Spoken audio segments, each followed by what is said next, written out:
the very oldest language on the face of this earth. Chico di Cabia Mapuni, Chineke, and son of the Isala, Nina Cosa Hanso, Nana Jama, Nana Faros, Obanana, all the and then saw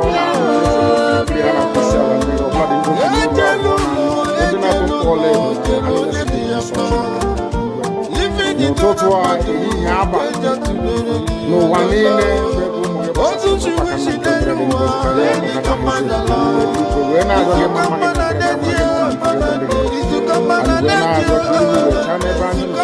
and he went out of his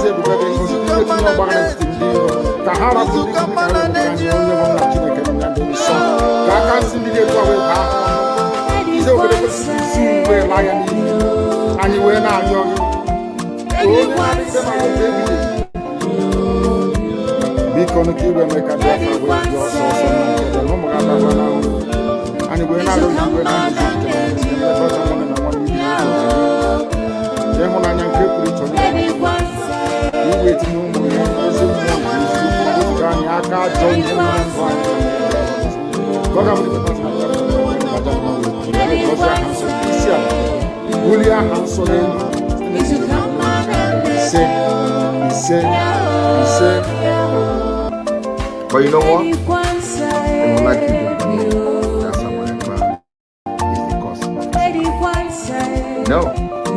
I am the solution, and the only way they can get to you is by kicking me out, which is not possible. I have come. Look what you do. After I am done with Nigeria, Biafra will be free and enjoy freedom. Biafra will know the importance of freedom and what happens in 5 years to come. Thank you.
The very oldest language on the face of this earth. Chico di Cabia Mapuni, Chineke, and son of the Isala, Nina Cosa Hanso, Nana Jama, Nana Faros, Obanana, all the and then saw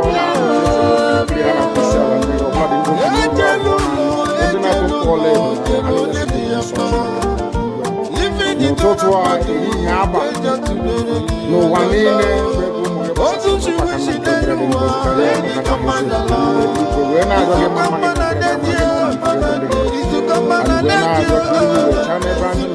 and he went out of his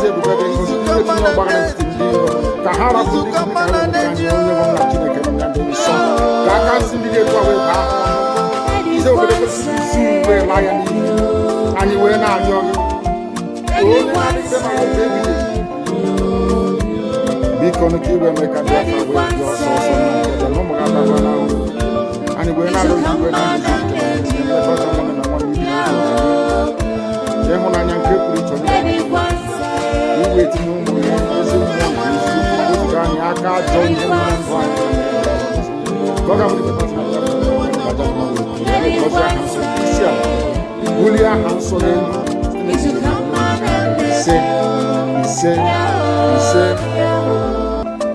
But you know what? They would like you to believe that Samarekpa is the cause of it. No.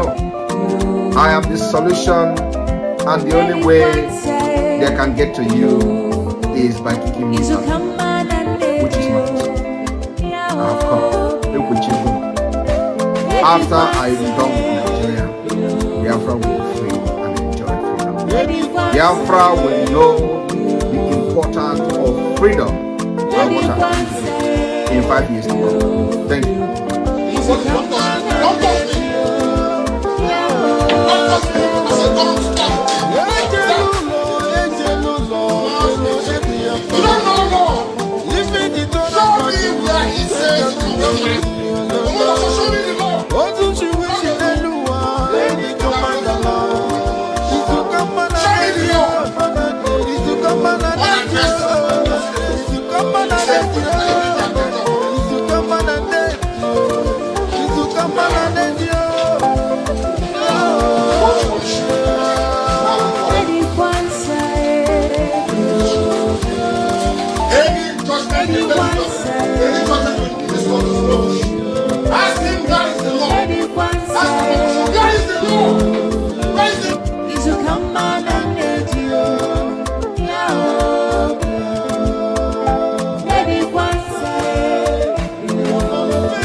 That we reason.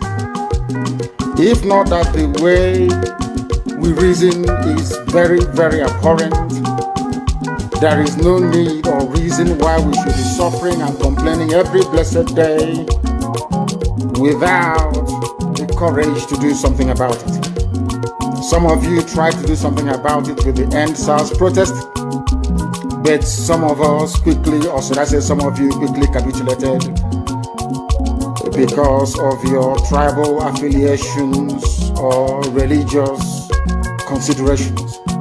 They managed to divide each and every one of you. But today you must make up your mind what you want to do. Do you want to change your lives, or do you want to continue residing in a damnable zoological republic with no hope, way, or means out of the mess that you're in? Why can't we change our lives? Those who are telling you that the revolution is not the best way to go about it, ask them, how come Russia is advanced today?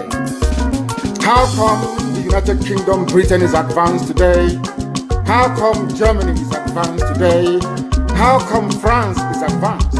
How come Spain is advanced? How come the United States of America, of course the greatest country on this very earth, is where they are today? It's because in each and every of these countries there was a revolution. Either a violent overthrow of a very corrupt and inept regime, or there was what I would refer to as intellectual revolution. In Africa, none of these appears to be present at the moment.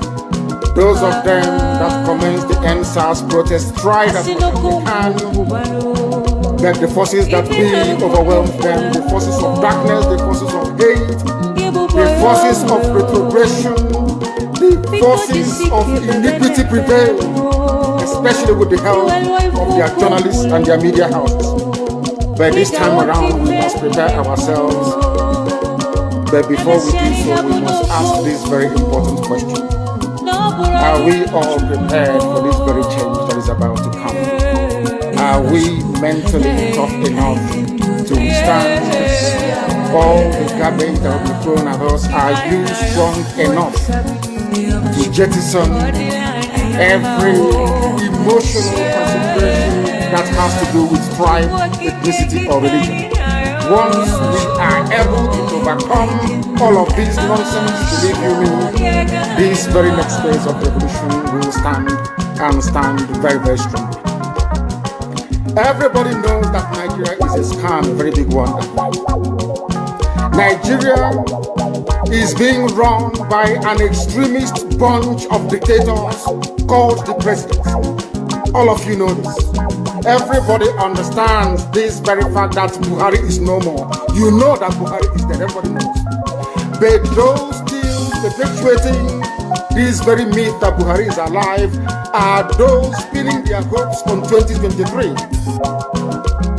So this is a collection of odd bedfellows. These are people who are determined by every means available to cling on to power, to continue to impoverish you, to continue to allow terrorists from all across the Sahel to occupy your farmlands and your forests. They rape your mothers, they abduct your sisters, they kill your traditional rulers, they kill the daughters of your prominent men, and you do nothing about it because their only consideration is to keep you focused on this very elusive, better Nigeria to come.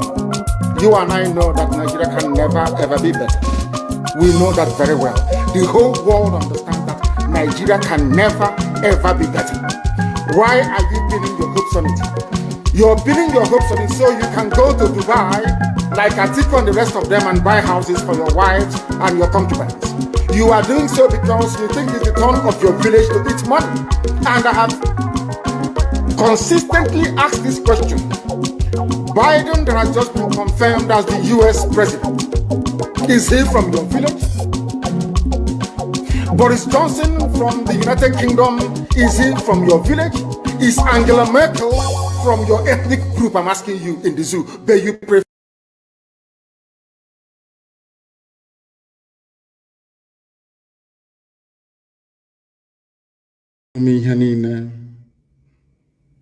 onye bere ya na ngozi ya na degide marụ mgbe ebighị ebi.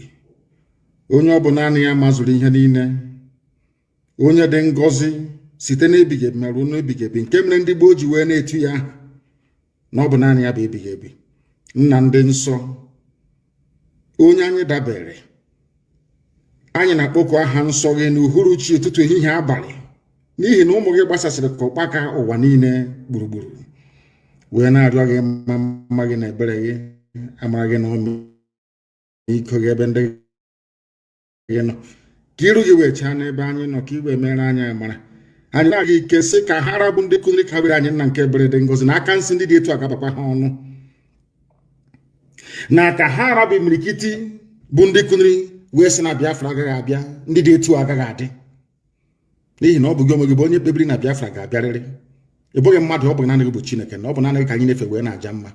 Ma o nweghị ihe ọzọ ga-eme ka iwe nye anyị Biafra kwere, n'ihi na anyị anaghị efe arụsị, anyị anaghị efe anụkpa ahụ nna nke ebere, anyị anaghị efe arụsị ọbụla apịrị apị. O nweghị ihe ọbụla bụ nke aka mmadụ mere nna nke igwe nke anyị na-akpọ isi ala nye. Ọ bụ ya mere anyị ji wee na-asị na ọ bụ naanị gị bụ Chineke nna nke pụrụ m ihe niile, ọ bụ naanị gị bụ eze. Ọ gbalịrị ka anyị na-arịọ otu ka anyị na-eto gị, nsọpụrụ ka anyị na-asọpụrụ gị mgbe niile ebighị ebi. Anyị wee na-asị gị nna ndị nsọ, biko lekwana ụmụ gị bụ ndị IPOB n'ụwa niile, ezinụlọ Biafra ebe ọbụla ha nọ, nna nke ebere, ka ngọzi gị wee chọta ha, ka i wee were anya ngọzi nke gị wee lekwasị ndị dị etu a, n'ihi na ndị iro karịrị akarị. Lekwa ebe niile nna nke igwe, ka ndị iro wee jiri ụmụ gị webe ahụ okirikiri, kama na anyị mara mmeri bụ nke anyị, n'ihi na Biafra bụ ihe kwere anyị na nkwa na ọ ga-abịara na mgbe nke anyị nna nke igwe. Ọ bụ n'elu nkwa nke ikwere anyị ka anyị gbakwasịrị ụkwụ wee na-akpọkọ ha nsọ gị n'abalị a, wee na-asị na ọ bụ naanị gị bụ Chineke nna nke pụrụ m ihe niile. Ka mara gị na ebere gị, ịma mma gị na ọmịiko gị wee zuo n'ime ndụ anyị, ka i wee leta ezinụlọ bụ IPOB n'ụwa niile, bụ ndị gị onwe gị rụpụtara sị na ha ga-agara gị ozi, na ha ga-agbasa ozi ọma nke gị nna nke igwe, nke ga-eme ka alaeze gị wee si n'eluigwe wee lọta n'elu ụwa nka, ka ụwa niile wee mee ọnụ wee si n'ezie n'ezie na ụmụ Biafra bụ ụmụ Chineke. Anyị wee na-eto gị wee na-aja gị ma wee na-agọzi aha nsọ gị, na-asụ n'otuto niile na nsọpụrụ niile, ije ama niile, mbuli elu niile ga-abụ nke na-adịghị ụgbọ mara mgbe niile ebi ka anyị na-arịọ gị ise ise ise. The very language of heaven itself.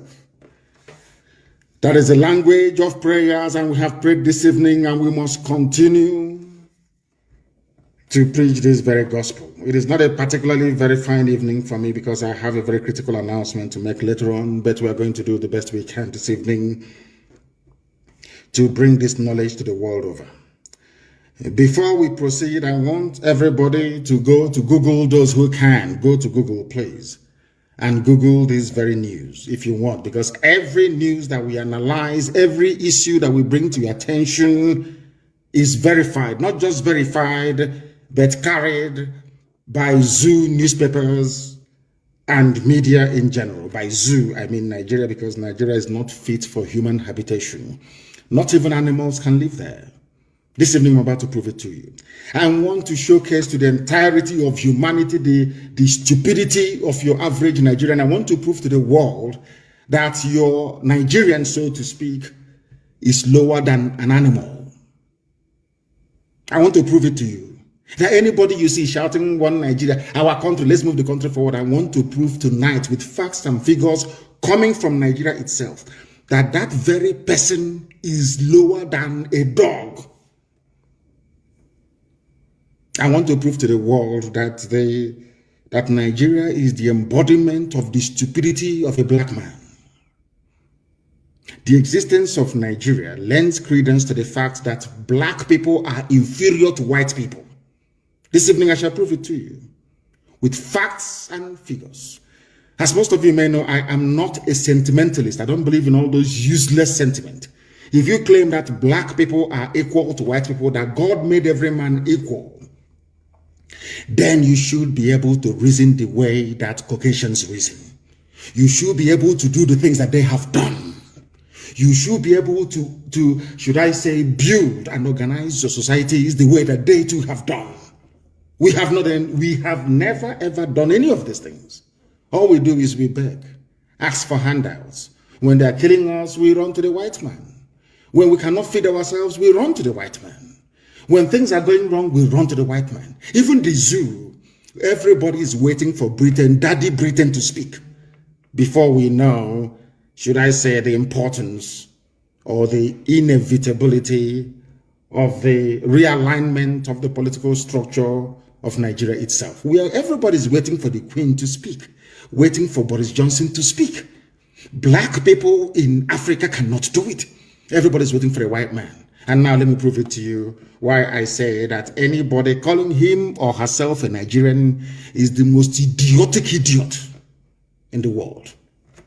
Google this news, please. Leah Shuaibu gives birth, that's her second baby, in Boko Haram captivity. Leah Shuaibu, her name is Leah, L-E-A-H, if I'm not mistaken. Her surname is Shuaibu, I think S-H-U-A-I-B-I, or Sharibu as the case may be. Just Google Leah Shuaibu. She's a Christian girl from the same Middle Belt. I want you to follow what I'm saying this evening very sequentially and methodically. If you don't have a pen and paper, you shouldn't be listening. I'm telling you, if you don't have a pen and paper this evening, I'm telling you the truth. You should not be listening. My contention is that as you're Googling this very name, Leah Shuaibu gives birth to her second baby in Boko Haram captivity, I want you to have this thing at the back of your mind. That's Nigerians, wherever they are, they're like Leah Shuaibu. Who is Leah Shuaibu? She is a Christian girl from the Middle Belt. By Middle Belt, I mean where Gowon comes from. The man that rejected restructuring, the man that could have preempted everything now happening in Nigeria. That idiot, to call him an idiot is to insult the animal called idiot, because he's lower than that very idiot. His name is Yakubu Gowon. He was the one that went to Aburi to go and negotiate a new Nigeria, so to speak, in 1967. He went to that very place. Britain asked him not to agree to the terms that he had previously agreed in front of Ankara, who was then the Ghanaian head of state. He agreed as a gentleman. They call him an officer and a gentleman. But that idiot idiotically came back to Nigeria and reneged on all the agreements he reached with Ojukwu at Aburi. And that is symptomatic of what is happening in Nigeria today. And I want people to pay very close attention to what I have to say. Leah Shuaibu was abducted from her state, Yobe State, Dapchi. According to, of course, everyone knows that. There is this people, because the reason why you hear about her is because a lot of white people in America have taken up her cause.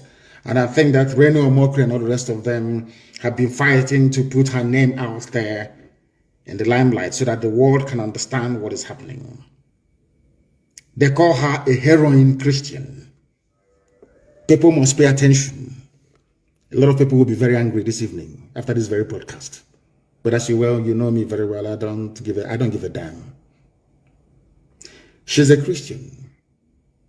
The Pope has not called for her release consistently. The Archbishop of Canterbury, these are all Christian, frontline Christian leaders all over the world. None of them have consistently called for the release of Leah Shoaibu because she is a Christian. And the lives of Christians do not matter. Only the lives of Muslims. Only Muslims matter. Because, can you imagine, I want people to please ponder this for a second. Can you imagine that, say, a militant group or a group identified, let's say a group from the South, for instance. Imagine that a group operating in the South went to a school or went to one Gariki market somewhere and abducted a Muslim virgin girl who is Fulani. Took her to a camp, let's say in Olo, let's use Olo for example, and took her to a camp in Olo, held her hostage, continuously raping her until she fell pregnant. Mind you, she was a virgin. She gave birth in captivity to the first child, and now she has given birth to another child in captivity. I want you to ponder for a second. You took a Fulani girl to a forest, to the bushes in Olo. Not that they don't know where this girl is. All of them, they know. The Fulani Janjaweed, they know. They took her into a forest. And they're raping this Fulani girl there every blessed day until she fell pregnant. What do you think will happen to Olo? It's just a very simple question. Because I want to bring home to people why I hate Nigeria with I despise the zoo and any idiot that calls himself a Nigerian. This evening I want to prove that your average Nigerian is the most idiotic, is the most useless thing ever to walk the face of the earth. What do you think will happen to Olo? Fulani girl. What do you think BBC will do? What do you think the US ambassador will do, or even the British High Commission? They will say that the entire Igbo land will be leveled. They will bomb everybody to smithereens. Or should I say, to the kingdom come? Are you following me? Imagine a Fulani virgin girl, a Muslim, being held hostage in Umuahia, a forest somewhere in Umuahia. What do you think will happen to Umuahia? What do you think Muslims will do all over the world? They will start slaughtering anybody who is not a Muslim. If you're Biafran, if you're from southern Nigeria, they will slaughter you wherever you are in the world.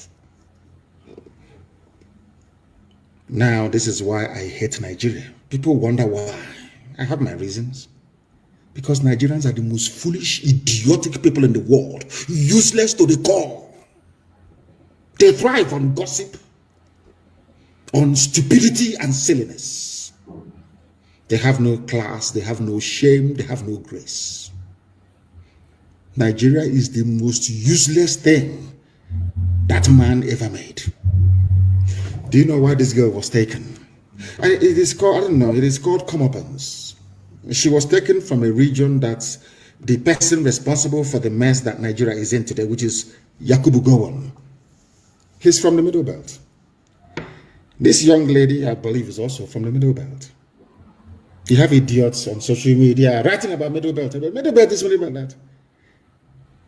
A Middle Belt Christian in a country called Nigeria has been held hostage now for nearly 3 years. She was a virgin, a little girl. They raped her to the point whereby she fell pregnant. I don't want to talk about the girls that they raped and they had to cut out her womb only last week in Lagos. Nigerian army. I want people to understand, when you're talking about one Nigeria, listen, I want you to understand that you are an instrument of Lucifer. Satan is using you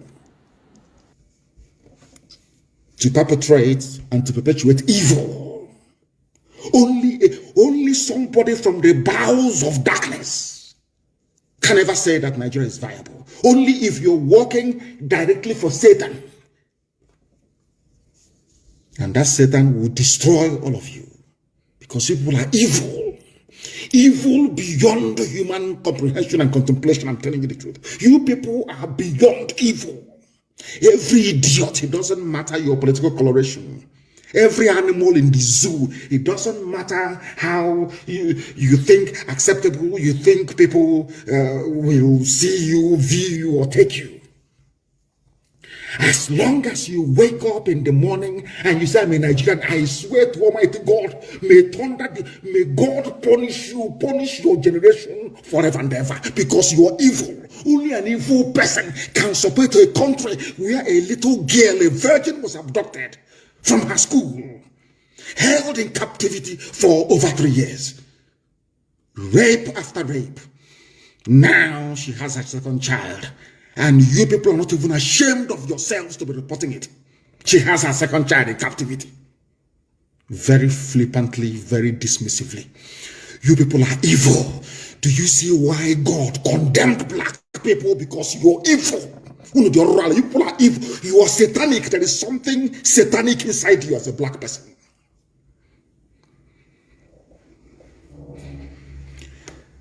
No wonder the white man painted the devil black. You people are wicked beyond human reasoning. Because she is not a Muslim. The stupid Pope, Roman Catholic Pope, that idiot, I don't know where he comes from, cannot talk about Leah Shuaib.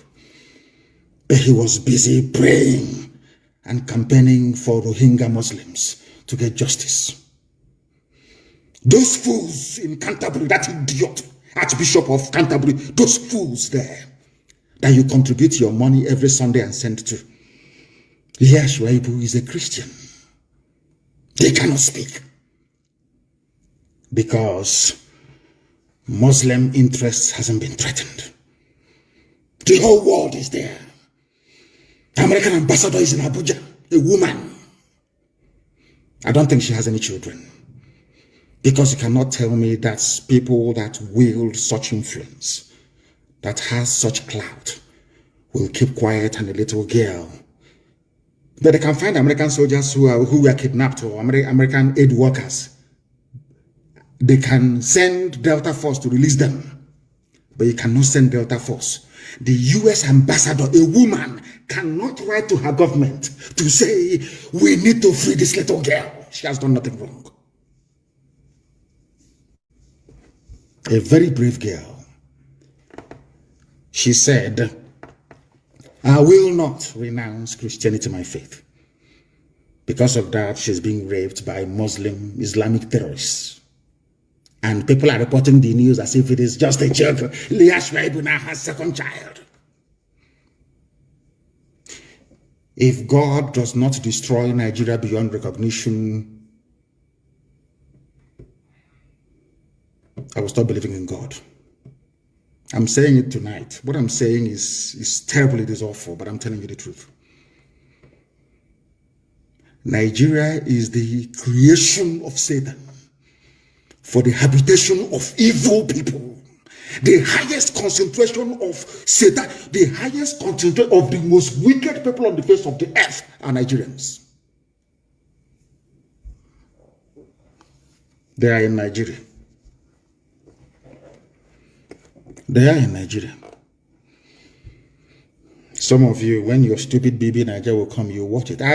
Sometimes when I look at these people, I say to myself, why did God even bother creating these people? God shouldn't have created black people. I think it was a waste of time. A people without conscience. You have no conscience. Nobody is saying, how about if this little girl is my daughter?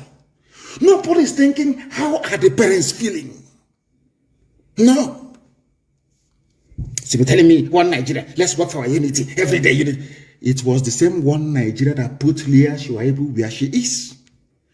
Without your stupid, idiotic one Nigeria, what happened to her could not have happened to her. You ask me why, and I will tell you. Because had Nigeria been divided, or there was this kind of understanding that independent ethnic groups should coalesce to form whatever federation or nation that they like. What right does a Fulani Janjaweed from Senegambia to come all the way to Yobe State, and by the federal government of Nigeria? Yes, they said it with their open mouth, they said it themselves.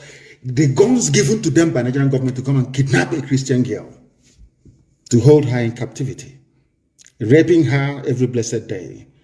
Now she has given birth to a second baby, to a terrorist, basically. Had Nigeria not been one, do you think, it's a very simple question, do you think anybody will have any idiot or Fulani idiot can come from Mali to come to your village, to your forest, to stay in your forest, telling you what to do? You have Mieti Yala, a terrorist group running the country? It's a simple question. I want those fools, both those who are illiterate and those that claim that they are academics, I want them to reason for once, because they are foolish. That's why they have no electricity. They have no good roads. They have no hospitals. They lament. They lament. All they do is they lament. Do something to get yourself out of the mess you're in. You cannot. You have a bunch of idiots with decorated fingernails every day. On a Rise News, one idiot or a couple of them. Everything is still felony. How do you classify or quantify the crime against Leah Shuaibu and Christianity at large in Nigeria? That is why this evening I am calling for the disbandment of Christian Association of Nigeria. It shouldn't exist. It should not exist. It has no role. It has no purpose. It has no meaning. Christian Association of Nigeria should be abolished. And I would not have Christian Association of Nigeria hold any meeting anywhere in the East. They cannot hold, and from what we have done to Hanese, we're going to do to Khan because of this little girl. Leah Shuaibu. Leah Shuaibu is the personification of everything wrong with Nigeria and Christian Association of Nigeria. You can go to your churches and pray, do whatever you like in your churches, that's fine. But you cannot gather under the umbrella of Christian Association of Nigeria anywhere in the East. Try it and see what will happen to you. You people are fools. Your foolishness is beyond foolishness. You claim you're a priest, the man of God. You are leeches, you are criminals. And God will punish all of you. You are criminals. Do you think that if you're holding a Muslim Fulani girl, a virgin, anywhere in the south, be it in Yoruba land or in Biafra land, seriously speaking, do you think the imams in the north will keep quiet? Even the imams in Niger Republic will complain. Those in Sudan will complain. You have pastors running up and down with their private jets telling you, so see the plant flower, do this, water it, all you idiots. Idiotically, you are following people who are blind and foolish. And above all, that has no conscience. No conscience. I don't want to hear about Khan meeting anywhere in the East.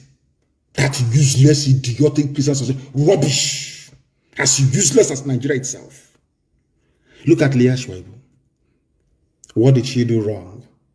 Her only crime is to profess her faith. Britain is there. America is there. They know where they're holding her.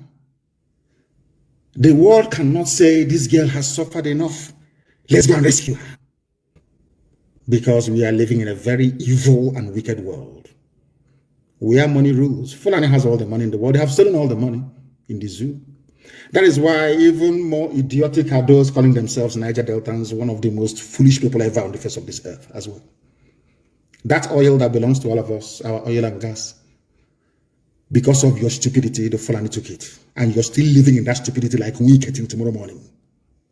That is where they made all their money.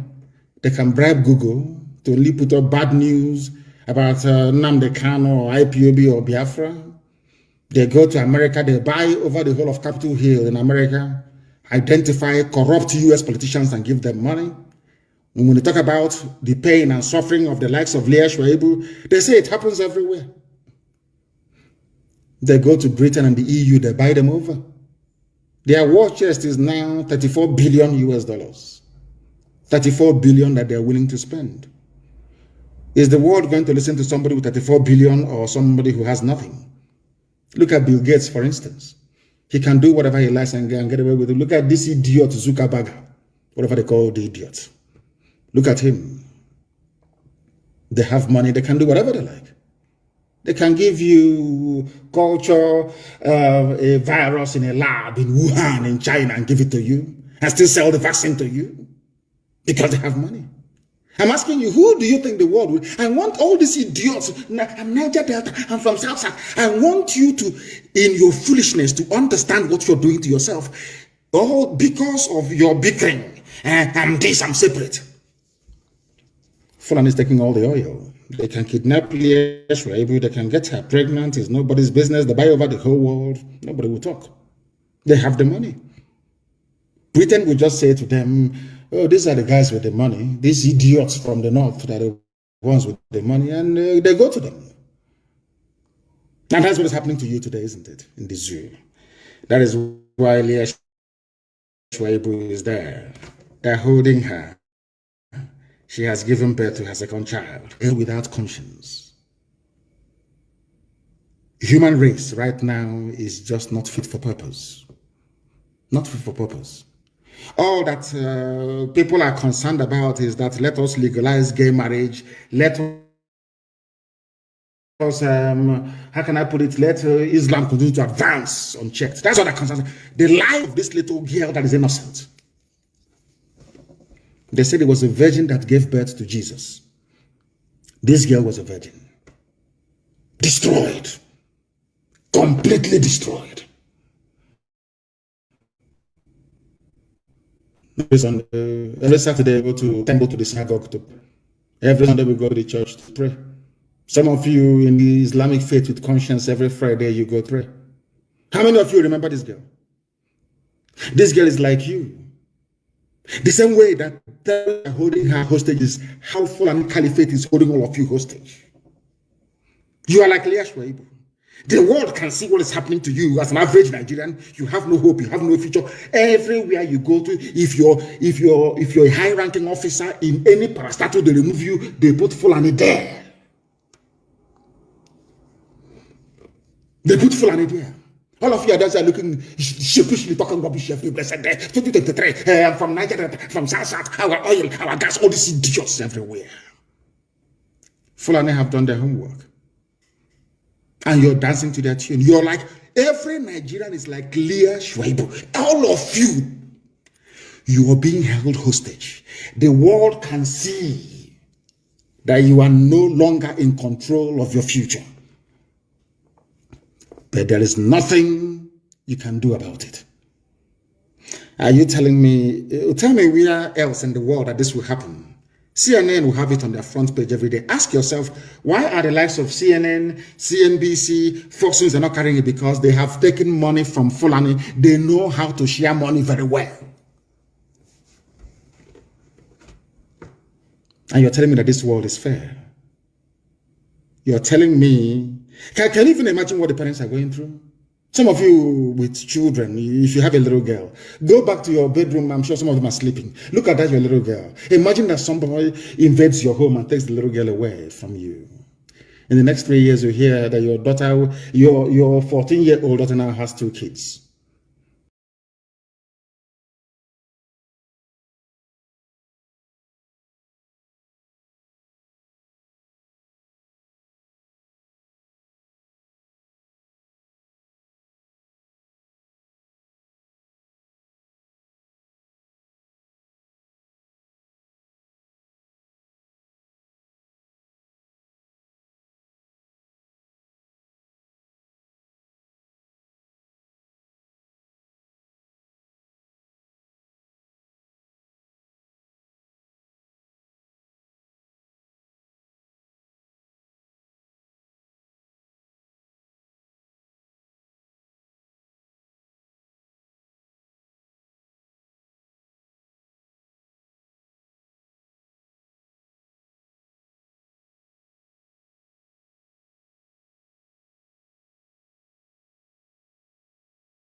not by high choice. How would you feel as a father and as a mother?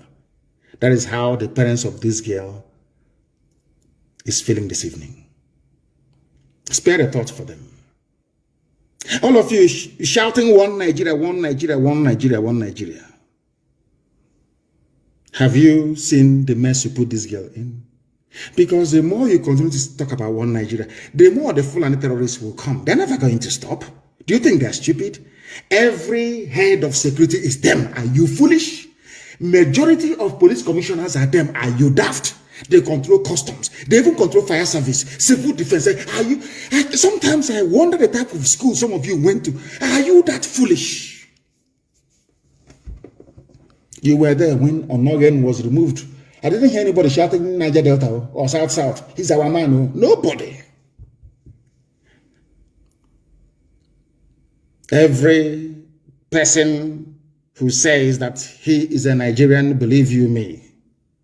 In fact, no idiot, I have never seen anybody.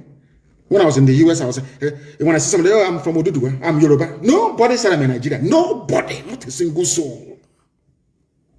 I travel extensively all over the world. I have never met anybody say, oh, where are you from? Say I'm a Nigerian. Never. They tell you the ethnicity, where they come from. As God intended.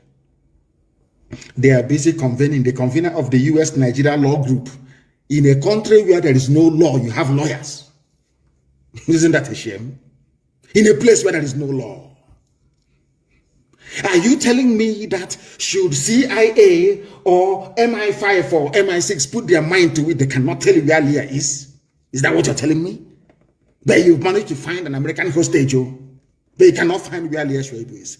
And Leah Shwaibu is being held by people who come out openly to say that they own Nigeria. You even today, I'm coming to the news. Mietiala said, yes, we are the bandits. But a chief of army staff cannot go after them. Oh, no, they want to come to the south to look for Nnamdi Kanu, Sunday Igbo, and whoever they say they want to look for. And all of you read the paper like a bunch of clowns and idiots. None of you will ask yourself this question. Why don't you go after those holding Leah Shwaibu? Why don't you go after them?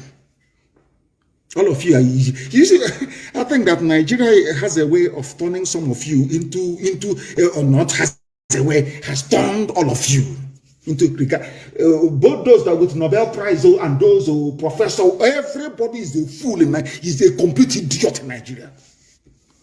Complete fool in Nigeria. Look at Leah Shwaibu. Can this nonsense happen elsewhere in the world? I'm asking you.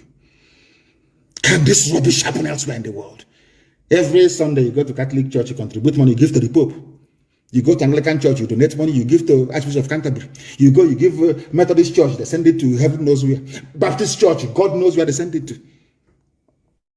Pentecostal goes to the pocket of the idiot standing in front of you, shouting, God, Jesus, God, Jesus. Leah Shwaibu, where is she? She is in captivity because of her faith. What have you done? Nothing. Has there been any protest for her? All these bishops, all these men of Satan, monk, where are they? Can do nothing. All they want is money, using the word of God to deceive the idiots and the gullible. All of you are there in the zoo answering Nigerians. I hate you people with them. I don't want to see you. You're a fool.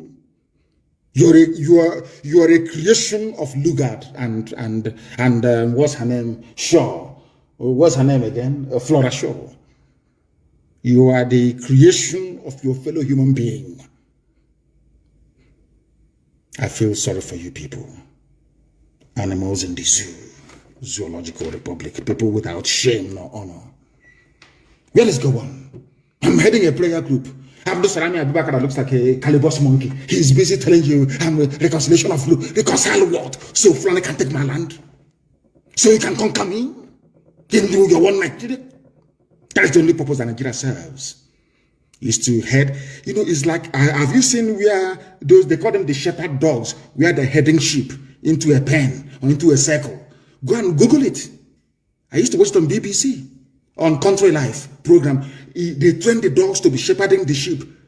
Only one dog will be heading a whole sheep up to 50 until they get them into the pen and they lock it. The more you shout one Nigeria, you're like a sheep being headed by a shepherd dog. For them to kill you, you have to be in one Nigeria. For Fulani to take your land, you have to be in one Nigeria. For Fulani to destroy your future and your hope, you have to be. Why don't you understand it? It's like putting people into a stadium and then bombing that very place. There's, oh, come into the stadium, come in. Nigeria is like a stadium of death. They are heading you into one place to destroy you. Because if there is Biafra, Fulani cannot come without visa. If there's Oduduwa, they cannot come. Have you ever wondered? Our mothers are crying in Igbo, in Eleme. In Eleme crying. Fulani are everywhere. And I'm asking you, if you had Biafra, people are crying in Bayelsa. Oh, we are dying. Oh, they're killing us. And this question is simple. If you had a Biafra, can Fulani be in your forest? They can never answer that question. Because most of them are Nigerians. Foolish by nature. Very foolish. You know, God gave man brains so you can reason and think. That is why a white man can sit down and devise solutions to problems. But a black man will superstitiously be hoping on one native doctor or one miracle from God from somewhere, failing to do that thing that will practicalize, or should I say, trying to practicalize the solution to his problem. Never. It's the quote you, John chapter 8, verse 19. Ignorance and superstition. Leah Shuaibu is in captivity. And you have Christian Association of Nigeria doing nothing. Absolutely nothing. All that concerns is their private jet. No wonder the Janjaweed are slaughtering us at will. Slaughtering us at will. Very sad indeed. Very, very sad indeed. And as if, you know, sometimes there is some news you come across, you think it's a joke. Until you pinch yourself and you know you're not dreaming. Let me ask all of you one simple question. You idiotic Nigerians, the most hopeless, useless people on the face of this earth. Who started carrying AK-47 in Nigeria? Who are the people that started carrying AK-47 in Nigeria that are not the police or the army or navy? Who are they? Answer my question. Who are the people that started carrying AK-47 in broad daylight? If you go to YouTube and Google it, Nnamdi Kanu at Izu River. How many years ago was that? I want to ask all of you now shouting, hey, they have militia, they're forming militia. I want to ask you, who were the first people to have a militia in Nigeria? Miyetti Allah. Were they arrested? They said, if you see anybody with AK-47, shoot that person. How many Fulani terrorists have they shot since last week or 2 weeks ago? I feel, and I keep asking, people say I shouldn't say it, but I have to, honestly. In my next life, I cannot be a black man. I cannot come close to Africa. I'm telling you the truth. Your stupidity is second to none. Your stupidity is second to none. God is my second to none. I have never seen a bunch of more idiotic people on this earth. Today they're shouting. Because now that we have what they have, they are angry and they're shouting. And all of you are idiotically towing their line and their narrative. Because you're a Nigerian. And by nature, you're very foolish. Especially those of us from the South. Very, very foolish, aren't they? Very more than foolish. You see how the Fulanis are organizing themselves. All their governors, they are in tandem. Everybody knows their job. Their job is to conquer every ethnic nationality. That is their job. And they are singing from the same hymn sheet. All of them, from Atiku Abubakar to the last person, claiming he or she is a moderate. They know what they're doing. And all of you, as always, from the South, you're shouting, you're one Nigeria. And I'm thinking, what sort of school did some of you go to. Mietiala finally accepts that their so-called headers are bandits terrorizing Nigeria. Mietiala. Why did they accept? Because of the consistency you find here on this platform on Radio Biafra. Because of the consistency of the indigenous, no other person, no other group. I'm telling you, and of course they know it. Nigeria, that Nigerians, those that we are saved, the few people that we have managed to save so far, across ethnic divide, is because of this platform, Radio Biafra, and what IPOB has been doing. When we are screaming and shouting that they will take you over, they say, you're dreaming, it cannot happen. We are in the 21st century. What is happening today? It was because IPOB punctured their plan. That is why they're incensed. That was why they came to kill me. That was why they killed 28 people in my compound. That is the reason why my parents are dead. That is the reason why my relatives, those who suffered the trauma, some of them are still dying till today. I have an announcement to make later on.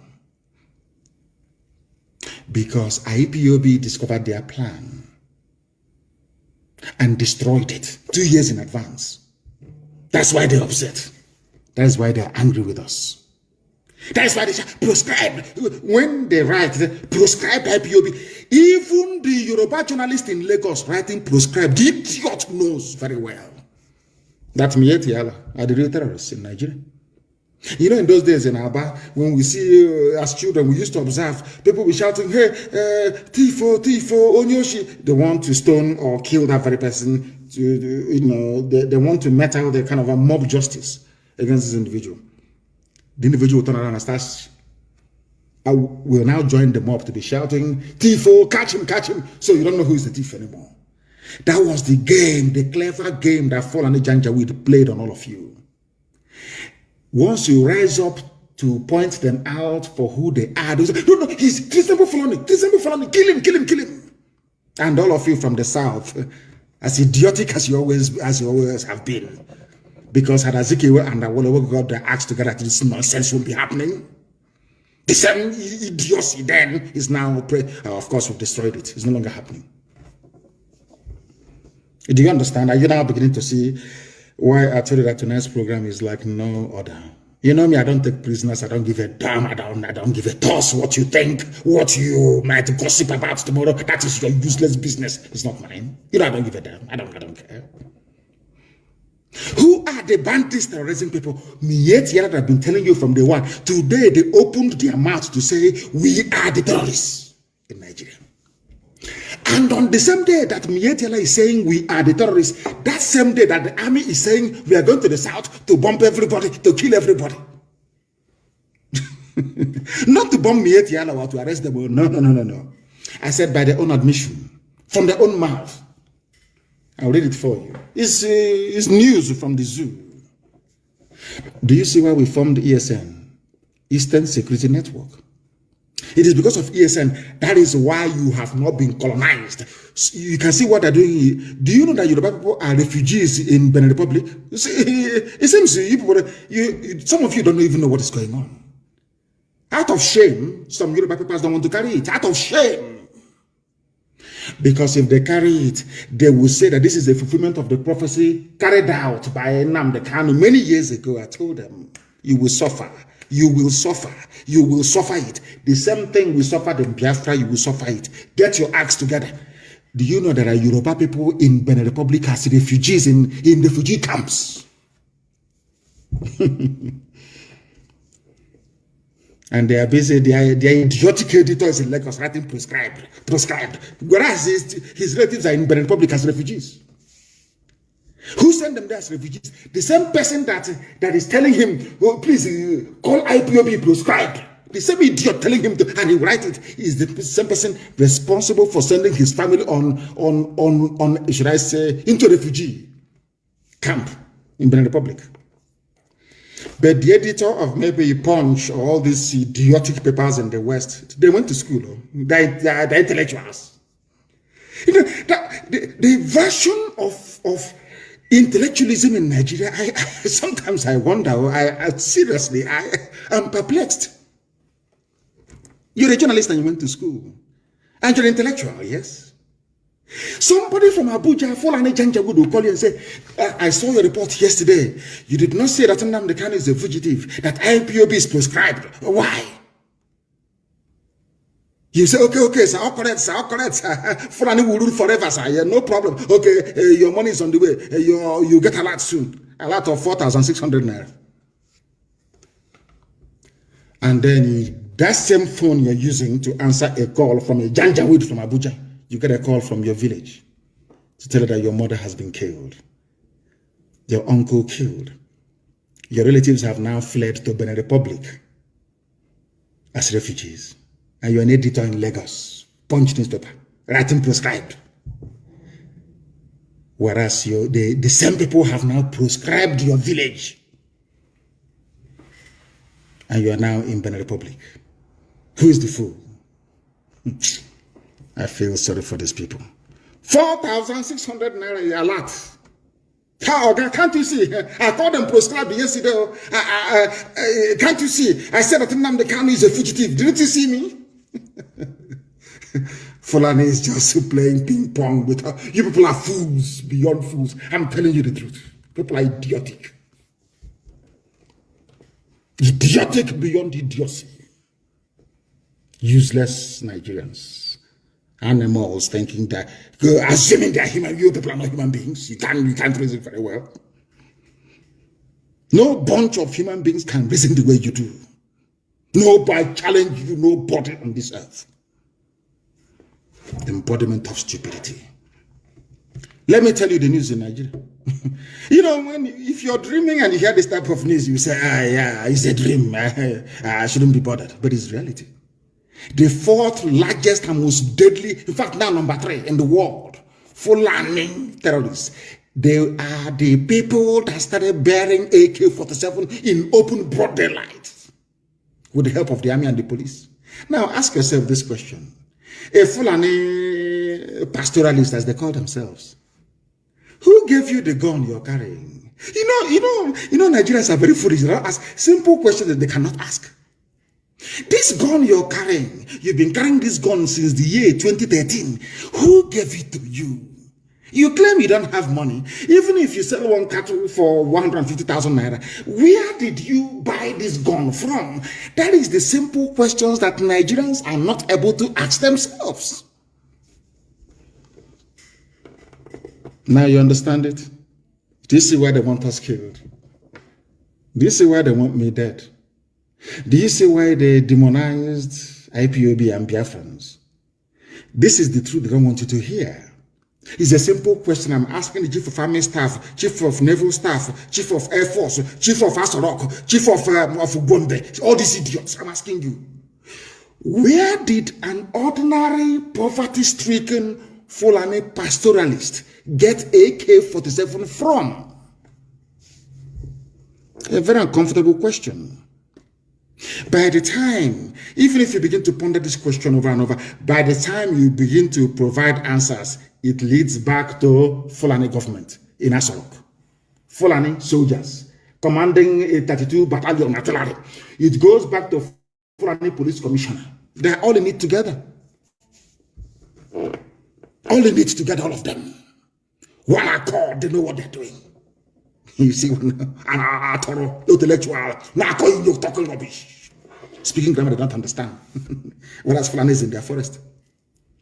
I warned my Yoruba brethren, stop supporting Fulani. They said, no, you're a rabble rouser. You're hitting up the polity. You're a rebel. You are the action is treasonous. Grammar, treasonous.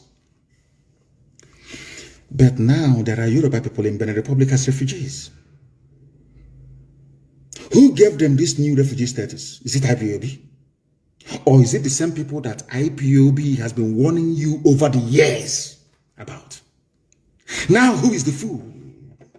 Who is the idiot in the house? These are the things that Nigerians don't sit down for 1 second to ponder. Just think about it for a minute. Who sent Yoruba people to Benin Republic as refugees? Who? Those people are the real terrorists, isn't it? Let me read it for you.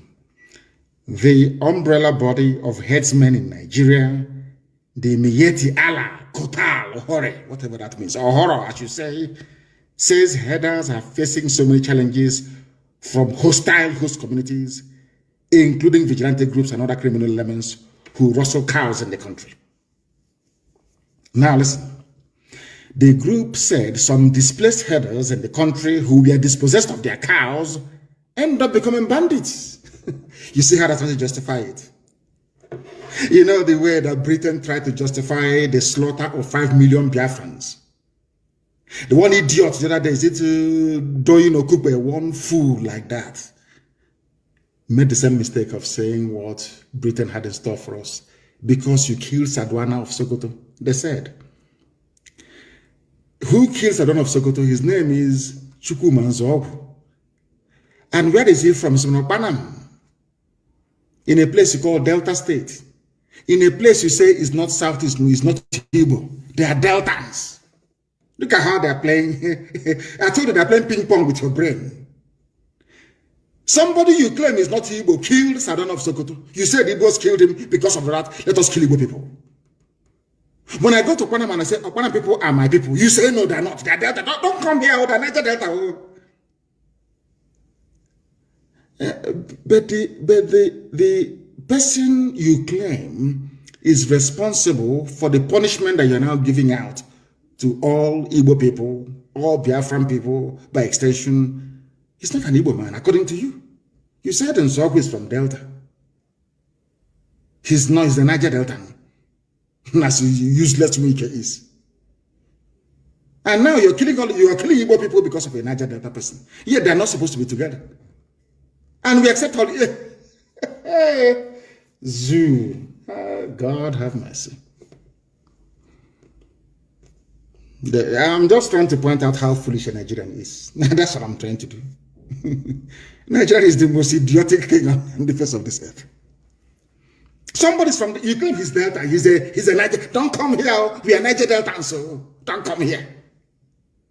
But Doyin Okupe is saying that Igbos are suffering because they killed Sadwana. And who killed Sadwana?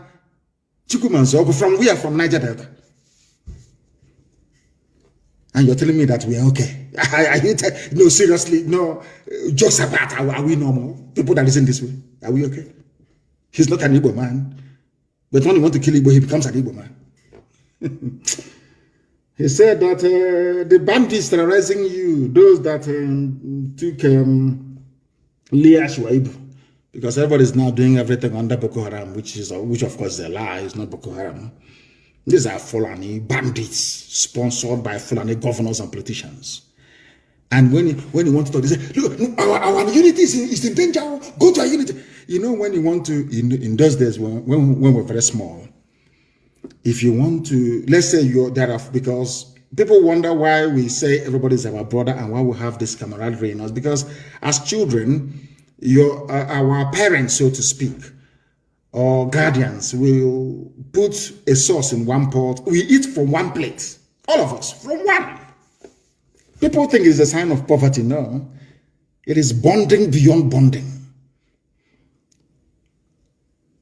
You know, when let's say there are 4 of you eating this oha soup, or bitter leaf, or vegetable soup, and the meat, as you're eating, you know, I never knew the fingers can be so sensitive. As you're eating, the middle long finger is checking where there's obstacle. Any obstacle is either fish or meat. You know that for sure. Let's say you check it and it's only 2, and there are 4 of you, and you want to eat the meat. Everybody who grew up in the village will identify what I'm telling you now. You tell them, oh, can you see that cockroach on the wall? As they all look towards the wall, you take the meat and put it in your mouth. You reduce the number of the meat or the piece of meat in the pot to 1, from 2 to 1. You quickly chew it and you swallow it.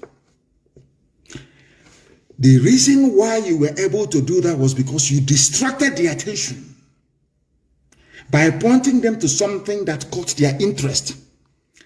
And as they looked towards that very place, you now managed to take the meat. And you saw every boy in the village acts now, all over the world, they know what I'm telling you. They know it. Now, let me tell you how it happens. Because I want to tell you how stupid Nigerians are. That's what I'm doing, nothing more. Do you know how foolish Nigerians are? Fulani brought AK-47 into Nigeria, gave it to their bandits. Here it is, Fulani opened their mouth to say, those who are doing banditry are Fulani cattle raiders. Understand this very clearly. Now, in order to stop us from getting together to challenge them, anything you do becomes treasonable felony. That's the trick. It's a very clever trick. So anything, Nigeria is breaking all our unity, our founding fathers, they keep pointing you to unity of Nigeria, and being the idiots that you are, as you're looking at unity of Nigeria, they are busy in your forest kidnapping, raping, pillaging, destroying. It's a very simple trick. They occupy you with that thing as American ambassador came with her diversity in diversity rubbish. There is strength in diversity. We are telling you that Leah Shuaibu is in captivity. Second child now. We are telling that Fulani is in my forest. They're telling me about unity in diversity. In Anoka story. Fulani, they are raping my mothers in Eleme. They are killing them. We are an idiot is who claims he's not Igbo, he's a Niger Delta. What idiot serving Fulani? Are you listening? Our mothers are being raped. Our land is being destroyed. Invaders, they claim from Futajalo, invaders from Mali are in my village, raping and killing our women. When I rise up to challenge them, you tell me, remember the unity of Nigeria, one Nigeria, nobody should, you're hitting up the polity. Hey. And some of you bought into that nonsense. Because you're foolish. As a Nigerian, you're an idiot. You have no brain. I challenge you to an open debate. Come, I travel all over the world. Come out and debate me.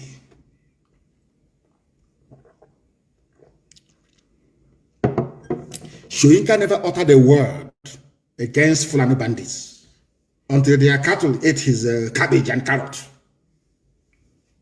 Until they ate his cabbage and carrot in his farm. Now he started speaking up. Typical black people. That is the way we are. Typical, very typical. But we are changing that mindset and mentality. That is our job. And we're going to, the time now is 3 minutes past 8 p.m. in the land of Biafra. That's how you know we are live. Anywhere you are, if you look at your timepiece right now, it is 3 minutes past the top of the hour. Imagine if they had succeeded in killing me. Can you imagine that? How will this gospel be preached? That is why I owe my life to Elohim and to gallant men of the volunteer command of IPOB. They said I have to leave because you have to preach this gospel that the world may hear it.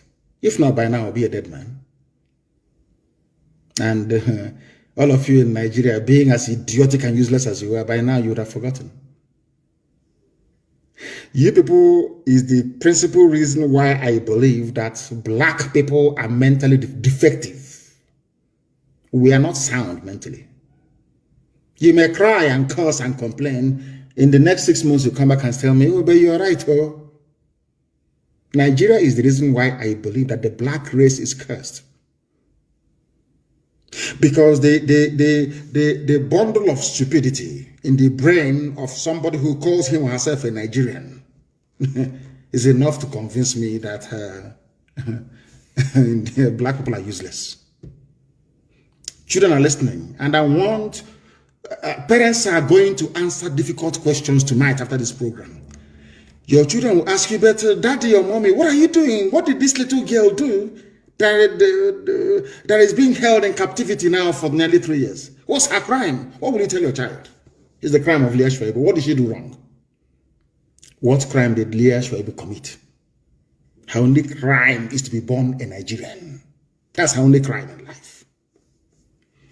And those responsible for her plight are the ones telling you, don't break Nigeria, because they know if you break Nigeria, Fulani will have no hold over you. Do you understand? It's a simple trick. Fulani understands. Britain, that is working for Fulani, they understand. Once Nigeria breaks, a Fulani man cannot come from Timbuktu to Izombe forest. It's not possible. How? These are the things we've been trying to get you to understand for years, for very many years. But your idiocy and your natural black stupidity will not allow you to. Some of you will be upset tonight. You know me now. Do I give it us?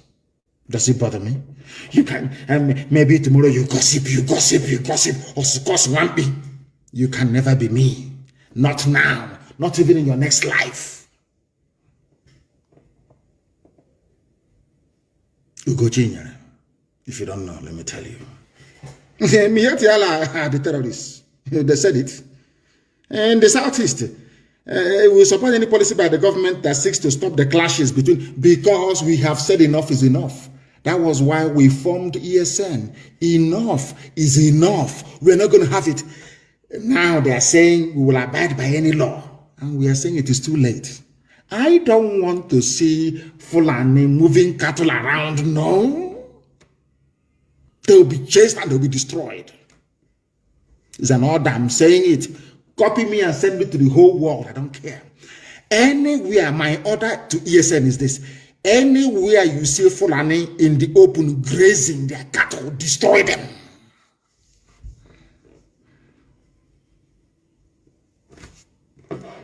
One Nigeria, yes? So that is the gift of one Nigeria. The only thing we now gained from one Nigeria is our Yoruba brethren in the Republic as refugees. They are now occupying our forests. Because what we did by the actions of IPOB, what we did was to get them to act 2 years before they plan to strike. 2 years. What they wanted to do is in 2022, they would rise up and destroy everywhere. BBC will not carry it. CNN will not carry it. America will just say, it's about multiculturalism. They need to live together. And our land is gone. Our identity is gone. After all, Nigeria is seen as an Islamic state. A whole terrorist coming out to say, we are the bandits.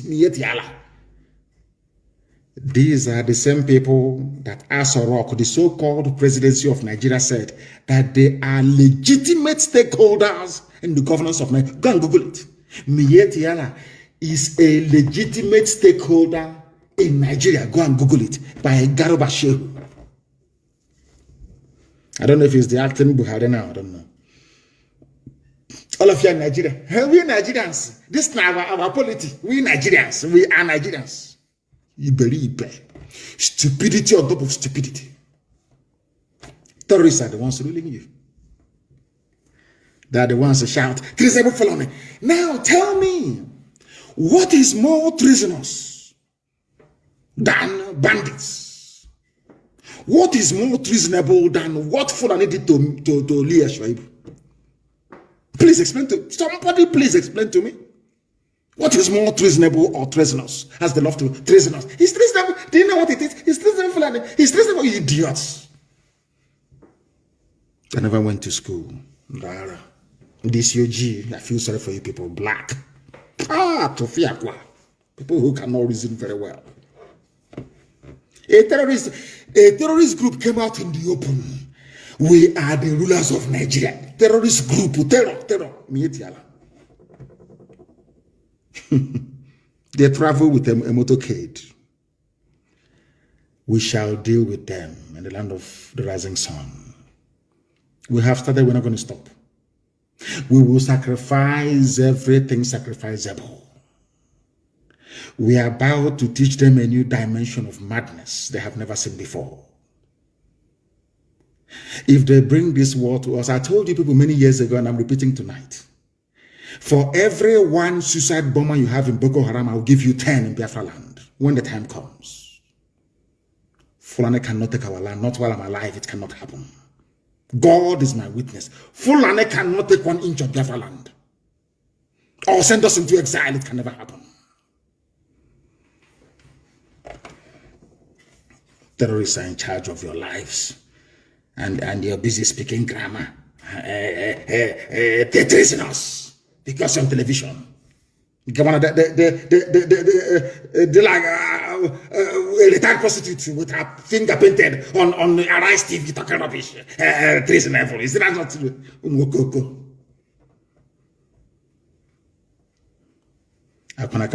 Jesus. There are idiots everywhere.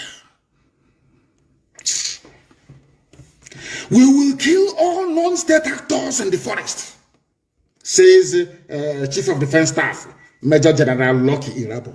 He will kill all non-state actors. But you have not killed Boko Haram. This is, sometimes, are you sure it's not the pepper, the amount of pepper we put in soup back home that is making us this foolish? It could be the pepper. Because other people that don't eat that much pepper, they're not as foolish as this. We eat pepper soup, we'll be sweating, and we'll still be eating it. Maybe that pepper is going to our brain to scatter it. This idiot is Major General Lucky Irabo. He is the Chief of Defense Staff. He has not defeated Boko Haram in tiny Sambisa forest. Who will kill all non-state actors in the forest. But ordinary Sambisa, you cannot take Sambisa. Say, if you make this statement, we will all be shaking. Hey, they're about to come. We are asking them to come. Come now. We are waiting. Come and take our forest. Let's see. For your Fulani masters. This idiot is married to a Fulani Janjaweed. This fool, Lucky Rabo, he's from Niger Delta. Any day they sack him now, they say he's an Igbo man. Oh dear.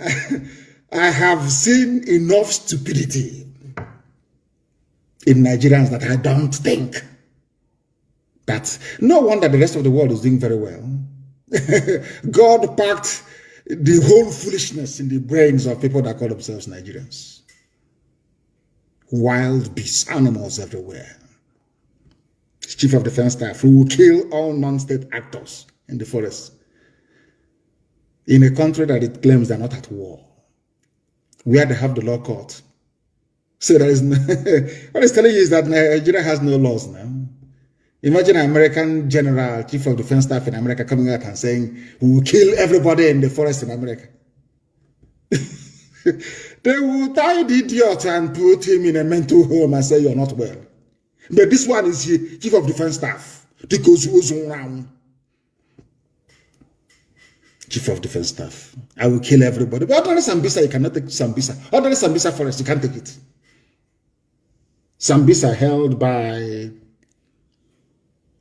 a ragtag band of illiterate Islamic terrorists. They want to come and take over. Is it that there's one stupid fake video I'm seeing that said they have brought plane? Maybe you can be up now. You drop your bomb and you fly away. Come down on foot. KKU. You people not crying. Stupid sort of idiots. He said it's a Lucky Rabo. The military has completed arrangements to neutralize non-state actors and other agents of violence in the country. Look at this idiot. Sambisa, ordinary Sambisa forest, Sambisa forest, you cannot take it. It is the whole of Nigeria you take. These people are jokers. So when they say it, we'll be afraid, we'll be shaking. Oh, they're coming, they're coming to do. Come now. Come. Don't worry you that. You think that now is like before. You talk all this nonsense and people will be panicking. Yeah, you have not seen war.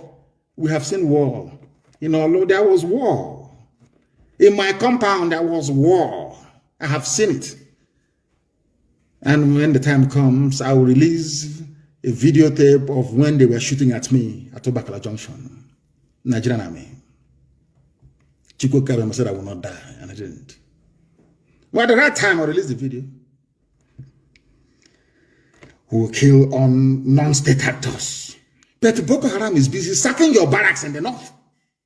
In the Sharia Janjaweed north. You cannot stop Boko Haram from sacking your barracks. You have not taken some Sambisa forest. But you're making a bold claim. Who neutralize? Come and neutralize now. As you're leaving the barracks, People are taking it over. Come out now and neutralize. Let's see.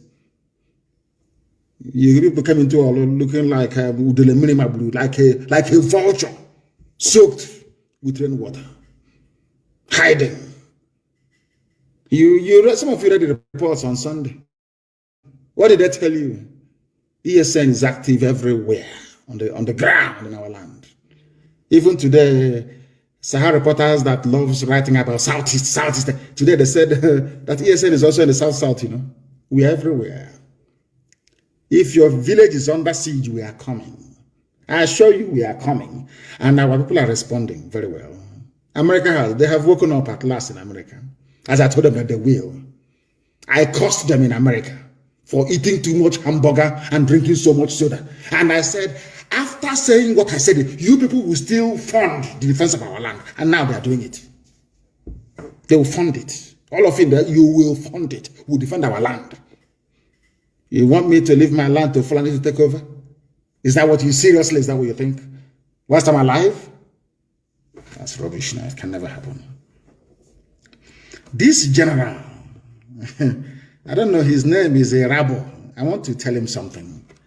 I want people to understand very carefully. That is why I say all the time, when you're coming to listen to us, bring a pen and a paper. What I told the Zoo army will happen to them is now happening in Niger. What happened in Niger, I will tell you, is a very simple story. The Niger government, because Nigeria has never won any war on its own before, not even a battle. Nigerian government went to Niger Republic and Chad and Cameroon begging them to give them soldiers to fight Boko Haram around Sambisa Forest. Niger Republic stupidly agreed and sent their troops south. As they sent their troops south, bandits of Fulani went now and they took over their land. The same thing is, our people should not panic. There is a method in our madness. I said we will draw them to the east. This army of the few Janjaweed left, they will march to the south. And as they are marching to the south, they will leave a vacuum in the north. The terrorists will take over.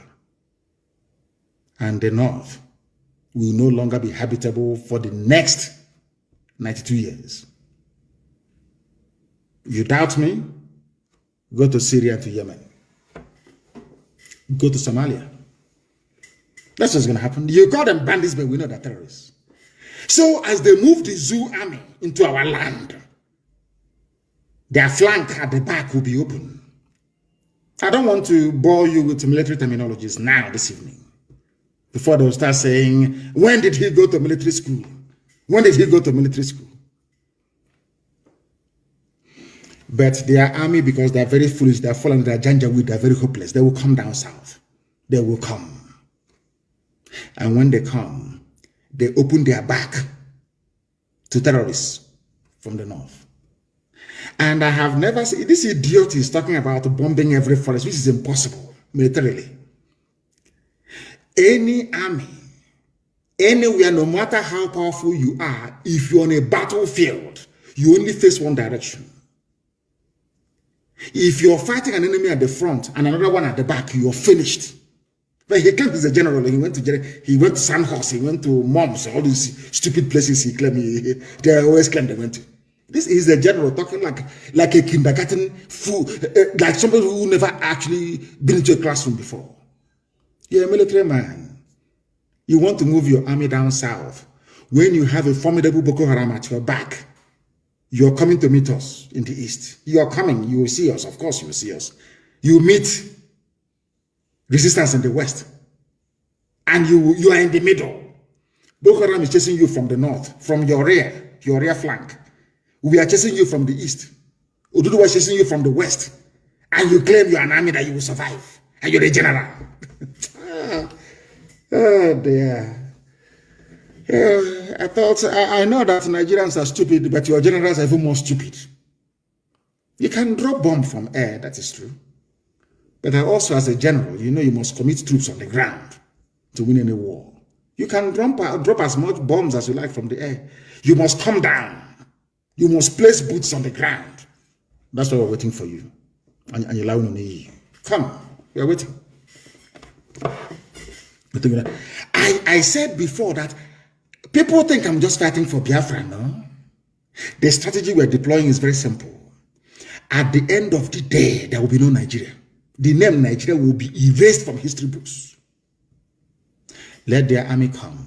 Some idiots who don't understand are thinking, we cannot fight a guerrilla war in the terrain we don't know. These fools who are saying we should be offensive all the time now, we should attack them in the north. No, of course not. They will come to our land. We know the terrain. Had our eternal leader allowed Timothy Onwatuegu to take the second army of Biafra, the buff, into the bushes, by now Biafra will be free. To sack a government is very easy. You can come and drive away from the office. But to win a guerrilla war is almost impossible. Impossible. It's impossible to win. In your excursion to Abeokuta, the Cadet National Camp in Abeokuta, I kept seeing this young man who was militarily inclined. You enjoyed those trips. Yes, by the time we went to Abeokuta, I was about 17 years old. And that was in 1965. 65, yes. Yes, I was about 17 years old. And it was such a tough camp. We used to go for camp annually. And the one of 1965 was in Abeokuta, somewhere along on the way to Idiroko, the boundary, somewhere Lalate, or somewhere between Tapa and the Egongon, near Abeokuta. That was where we camped. It was a very pleasurable experience. It was tough, but very rewarding, very interesting. It was very intense, And that experience exposed you to what was going on in the Western region at the time. Yes. And Operation Wettier. Operation Wettier was on at the time we were in Abeokuta. And that time, Awo was in detention, and his deputy, Adegbenro, was from Abeokuta. So there was a lot of burning of houses, a lot of arson, a lot of killings going on around Abeokuta area. And we witnessed some of them at the time. Did they affect you negatively? They Those did. experiences? Yeah, they did. They did. To see that type of destruction at that age showed us that all was not well. He started giving us an idea of how bad Nigeria had got into. And your excursion to the 2nd Brigade headquarters in Apapa, you saw May Malari. Oh, yes, a very handsome officer, a brigadier at the time.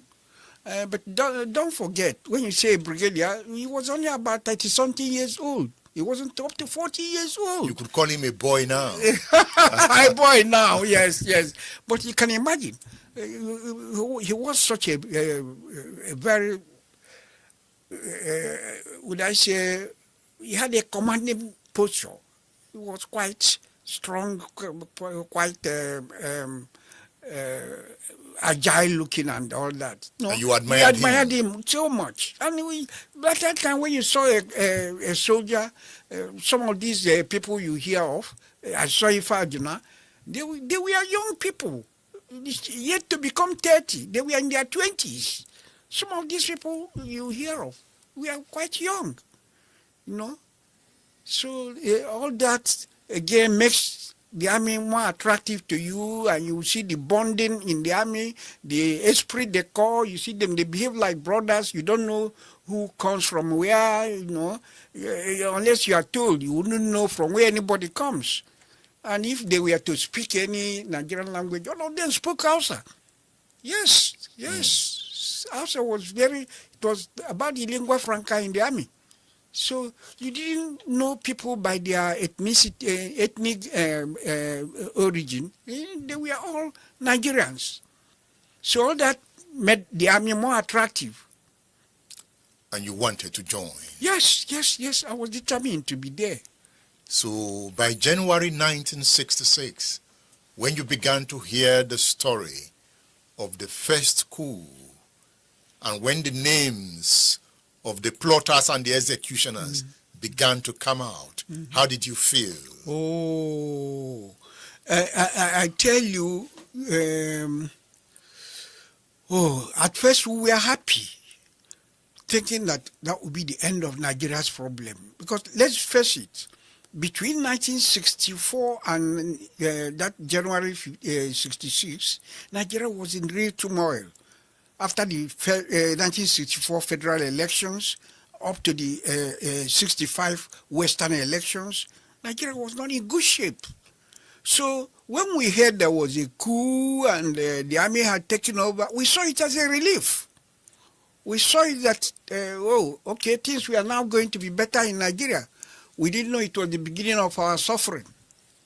The beginning of our suffering? Oh yes, oh yes. You mean that coup changed everything? It changed everything. The esprit de corps in the army was destroyed. People began to go behind their ethnic chiefs, and then the reprisal, the July counter coup came, and it scattered everything. You know, in this book, it's like you gave a historical account of the birth of Nigeria. Yep. From the Clifford Constitution to Macpherson. Yep. You know, why did you take that pattern? Yeah, I did because it is necessary to tell the reader from where we are coming. From where did this problem start? They didn't start today. I tried to show the Nigerian society in their individualistic, ethnic or regional affinities before the white man came, and how these constitutional arrangements came up, how the unification came up, how then the political parties started, that is the fight for independence started. So it was good for the reader to have an idea of from where we are coming, what our society looked like before this time. Then from there, we got to the 1959 elections. That was the pre-independence elections. And I think that was where the center could not hold again. It was the 1959 election. Then the census before that. The census before that. So these are the things, the role our colonial masters played. Do you feel the policy of divide and rule messed yes. Nigeria off? Oh yes. That was why, you find out whatever our colonial masters were doing, they were not doing them for our own interest. They were doing them for their own interest. You can see that later, recently, I think it was in the 90s or so, one of the administrative officers that time gave an interview and showed how they manipulated the census figures. In favor of the North. In favor of the North. So these are some of the things that caused the problem. So you find out our colonial masters had their own interest. And to them, their interest was more important than our own interest. So after independence, were we able to manage the interest of the different ethnic blocks? No, we couldn't. We couldn't manage our ethnic differences. It is part of the problem. And so that problem is foundational. It's foundational. Is that same problem that led to the Civil War? Yes, if you follow it up, it is the same thing that continued up to the Civil War. And as the French diplomat said during the war in 1968, a white man said, "I have never seen a more braver army than the army of Biafra." The French deputy ambassador. Go and ask, Google it. Before I came here, I was told that Biafrans fight like warriors. But having been to Biafra, I can tell you that warriors fight like Biafrans. As Nixon said, had you people stayed on for 6 more months, America would have come in. But everything is for the will of God to prevail in our lives. But our time has come. If we miss this opportunity, as a race, we are finished. Remember when I told you that they will come? None of you believed me. Or most of you did, of course. IPOB, this very wonderful family did. I said they will come. If we do not rise up now to kill Nigeria, Nigeria will kill everybody. That is why I commend what the Duduwa agitators are doing. It's the Middle Belt. They've been ravaged now. They have been ravaged. I don't know what God wants to do with Middle Belt. Maybe he wants to destroy them completely. I have no idea. The time is also now for them to rise up and join the moving train. Look at Niger Republic. So don't panic. When they write all this nonsense, we are coming to bring this stupid army. Bring it down. Let us see. Don't you bleed as well? Don't you bleed? I'm asking them. You die. Niger Republic made the mistake of coming to the Lake Chad region to come and fight alongside Nigerian troops against Boko Haram, which they cannot even defeat. They left their back open and bandits moved in because nature abhors vacuum. That is why every sensible person must invite them to come. Let them come. There will be no more Fulani. You see the Sultan. It's the same bandits that will kill him. Sultan of Sokoto, bandits will kill the idiots. They think they're smart. We are live and direct. The time now is 24 minutes past the top. He meant well for humanity. Was a people's man. Did he mean well for the Igbos? He meant well for everybody. If he didn't mean well for Igbos, he won't make Igbo man his running mate. That was after the war. No, in 79, he made this. If he didn't like them during the war or after the war, how could he make his running mate an Igbo man? You know, some Igbos are angry that during the war, he was the finance commissioner of Nigeria. Yeah, and number two man. And number two man. Yes. Some said he made the argument that hunger is a legitimate instrument of war. Yeah, but that's a known fact anywhere in the world. Hunger is, starvation is a legitimate weapon of war. And it wasn't the head of state. And in any case, like I argued with one of my friends, I have a lot of Igbo friends, quite close friends, like I mentioned, Ubiozo and so many of them. Why should they continue to make friends with people who never regarded them as human beings? That even as recent as some 80 years ago, or even 4 years ago, 80 years ago, thereabout, Buhari was calling them a dot in a circle. You know. What is the character of the Igbos to make them to continue to go to Kano, to go to Jos, to go to Zaria, to go to such places? Perhaps the character of one Nigeria. No. Greed, commerce, and all that, and being. I hate to say, they must have approved of their way of life. They must have approved. They must have seen some kinship in such people. So you're saying that on a good day after what happened before the war and after the war, no Yoruba man will go back to where their wives and children were treated the way the Igbos were treated. No Yoruba man will ever go back there. None. I can say that with all authority at my disposal.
they must have seen some kinship in such people.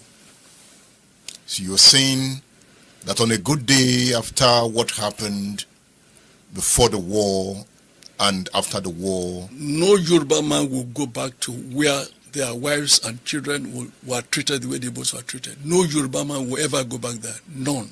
I can say that with all authority at my disposal. but the Igbos went back. Yeah. And now some of them are calling for Biafra. Yes, I know. Some of them, yes. But those calling for Biafra were not Igbo leadership. Is there anything like Igbo leadership? There must be. I mean, every culture must have some people they defer to. But you know... I know Igbos are Republican, I know that. Yes, and they are cephalous. I know that, but they still respect some people. I mean, they respect their grandparents, they respect their parents. I don't buy the stupid talk that an Igbo man will wake his mother up by kicking her in the ass. No, I went there. They shifted to in the east. I went to the east. Man, did he mean well for the Igbos? He meant well for everybody. If he didn't mean well for Igbos, he won't make Igbo man his running mate. That was after the war. No, in '79, he made this. If he didn't like them during the war or after the war, how could he make his running mate an Igbo man? You know, some Igbos are angry that during the war, he was the finance commissioner of Nigeria. Yeah, and number two man. Yes. Some said he made the argument that hunger is a legitimate instrument of war. Yeah, but that's a known fact anywhere in the world. Starvation is a legitimate weapon of war. I mean, and it wasn't the head of state. And in any case, like I argued with one of my friends, I have a lot of people friends, quite close friends, like I mentioned, Ubiozo and so many of them. Why should they continue to make friends with people who never regarded them as human beings? Not even as recent as some 8 years ago, or even 4 years ago, 8 years ago, thereabout, Buhari was calling them a dot in a circle. You know. What is the character of the Igbos to make them to continue to go to Kano, to go to Jos, to go to Zaria, to go to such places? Perhaps the character of one Nigeria. No. Greed, commerce, and all that, and being. I hate to say, they must have approved of their way of life. They must have approved. They must have seen some kinship in such people. So you're saying that on a good day after what happened before the war and after the war, no Yoruba man will go back to where their wives and children were treated the way the Igbos were treated. No Yoruba man will ever go back there. None. I can say that with all authority at my disposal. but the Igbos went back. Yeah. And now some of them are calling for Biafra. Yes, I know. Some of them, yes. But those calling for Biafra were not Igbo leadership. Is there anything like Igbo leadership? There must be. I mean, every culture must have some people they defer to. But you know... I know Igbos are Republican, I know that. Yes, and they are cephalous. I know that, but they still respect some people. I mean, they respect their grandparents, they respect their parents. I don't buy the stupid talk that an Igbo man will wake his mother up by kicking her in the ass. No, I went there. They shifted to in the east. I went to the east. I saw that even the Igbo girls couldn't even smoke in their father's houses. Yeah. I found that an Igbo woman will not bring a boyfriend to sleep with her in her father's house. I found out that. And we didn't know that in the West here. I found serious moral rectitude among the Igbo girls. You know? So the point is that Awolowo didn't hate the Igbos. Never. You didn't. I mean, this woman, Odumadu, was the leader of the woman leader of the UPN, an Igbo woman. Awolowo did not hate the Igbos at all. Awolowo had no stomach for hatred. But some would say Awolowo should have avoided that war cabinet. It was a call for duty. He didn't, Gawan released him from prison. If Gawan said he needed his wisdom, he needed his service, he needed his expertise, of course. To fight against the Igbos. Not to fight. He was in the cabinet before the war started, so it couldn't have been to go and fight the Igbos. But before the war started, it was clear that Nigeria was moving towards a war situation. Yeah, that was not Awolowo's creation. It was the creation of those the Igbos continue to worship. The Igbos continue to worship who? They continue to worship those who hated them and who treated them like they didn't belong to this world. Of heaven, the very oldest language on the face of this very earth. Because I can say that from what I have just listened from you, it is just not ordinary. Very wonderful.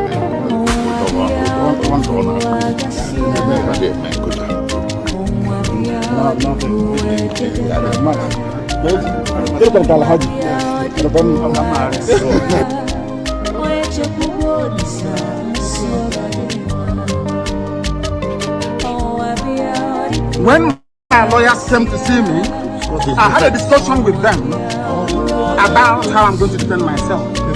I told them that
and all that. When you read it, you disabuse your mind. There was no Igbo coup. There was no Igbo coup? No. There was no Igbo coup? No. The January... It was not an Igbo coup. Can you explain? No. Just give us some explanation. It was not an Igbo coup.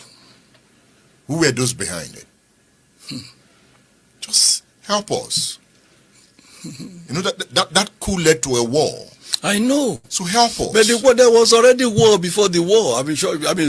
May 2000, even before as soon as by May of 1966, you already had war.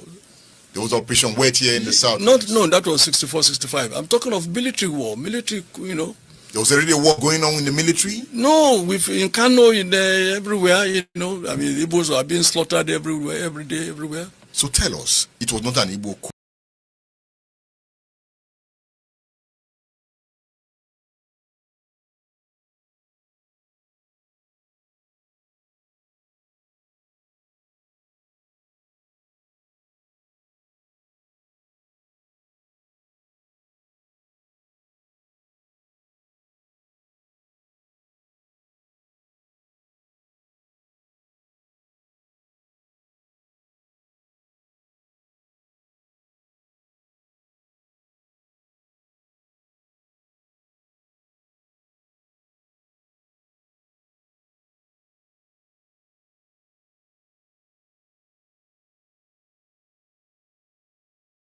But there was already war before the war. May 2000, you disabuse your mind. There was no Igbo coup.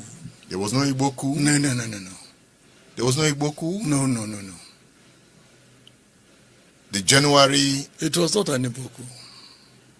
Can you explain? No. Just give us some explanation. It was not an Igbo coup. Who were those behind it? Just help us. That coup led to a war. I know. So help us. But there was already war before the war. May 2000, even before the...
There was no Igbo coup? No. There was no Igbo coup? No.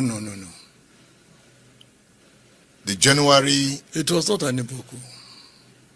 Can you explain? No. Just give us some It explanation. was not an Igbo coup. Who were those behind it? Just help us. That coup led to a war. I know. So help us. But there was already war before the war. May 2000, even before as soon as by May of 1966, you already had war. There was Operation Wet here in the south. No, that was 64, 65. I'm talking of military war. There was already a war going on in the military? No, in Kano, everywhere, Igbos are being slaughtered everywhere, every day, everywhere. So tell us, it was not an Igbo coup. Who No. were those behind it? Igbos, those who are Igbo, among those who planned that thing or executed it, were less than 15%. But when we look at the leaders of Yeah, the they coup, just, if Juna was a major, the gentleman from Shagamu. Adewale Ademoyega, Yeah. He could hardly be called the leader of the coup, not another person. Msegu just happened to be in Kaduna, and it was to execute his own assignment in the war. in the coup, and he was the spokesperson, just like Dogonjaro announced the coup that removed Shagari. Does it mean that it was Dogonjaro coup? So it was Ademoyega's coup? I didn't say so, but it was not. It was the coup that removed Shagari December 31, 1983 was not Dogonjaro's coup, but Dogonjaro announced the coup. And when Abacha, when Babangida was to come, it was also Dogonjaro who announced, then gave it to Abacha to follow up. Would you say it was Dogonjaro's coup? So Nzegu was there, just like all this, like the Oka coup. Oka, you say it was Oka coup. But the planner, the man who owned that coup was what's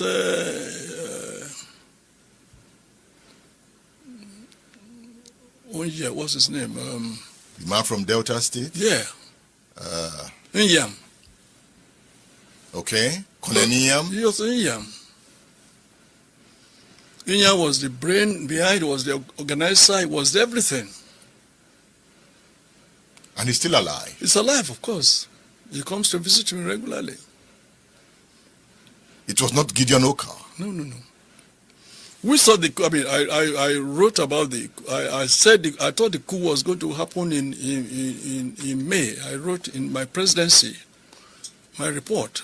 I said it was going to happen in my paper was titled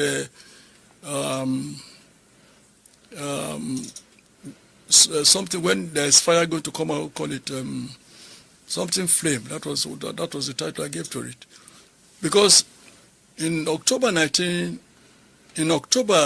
previous year, 1989, I was in Port Harcourt attending the Nigerian Institute of Public Relations conference. I was the chairman of Nigerian Institute of Public Relations for Oyo State. So my friend late that beautiful girl, the two of us saw the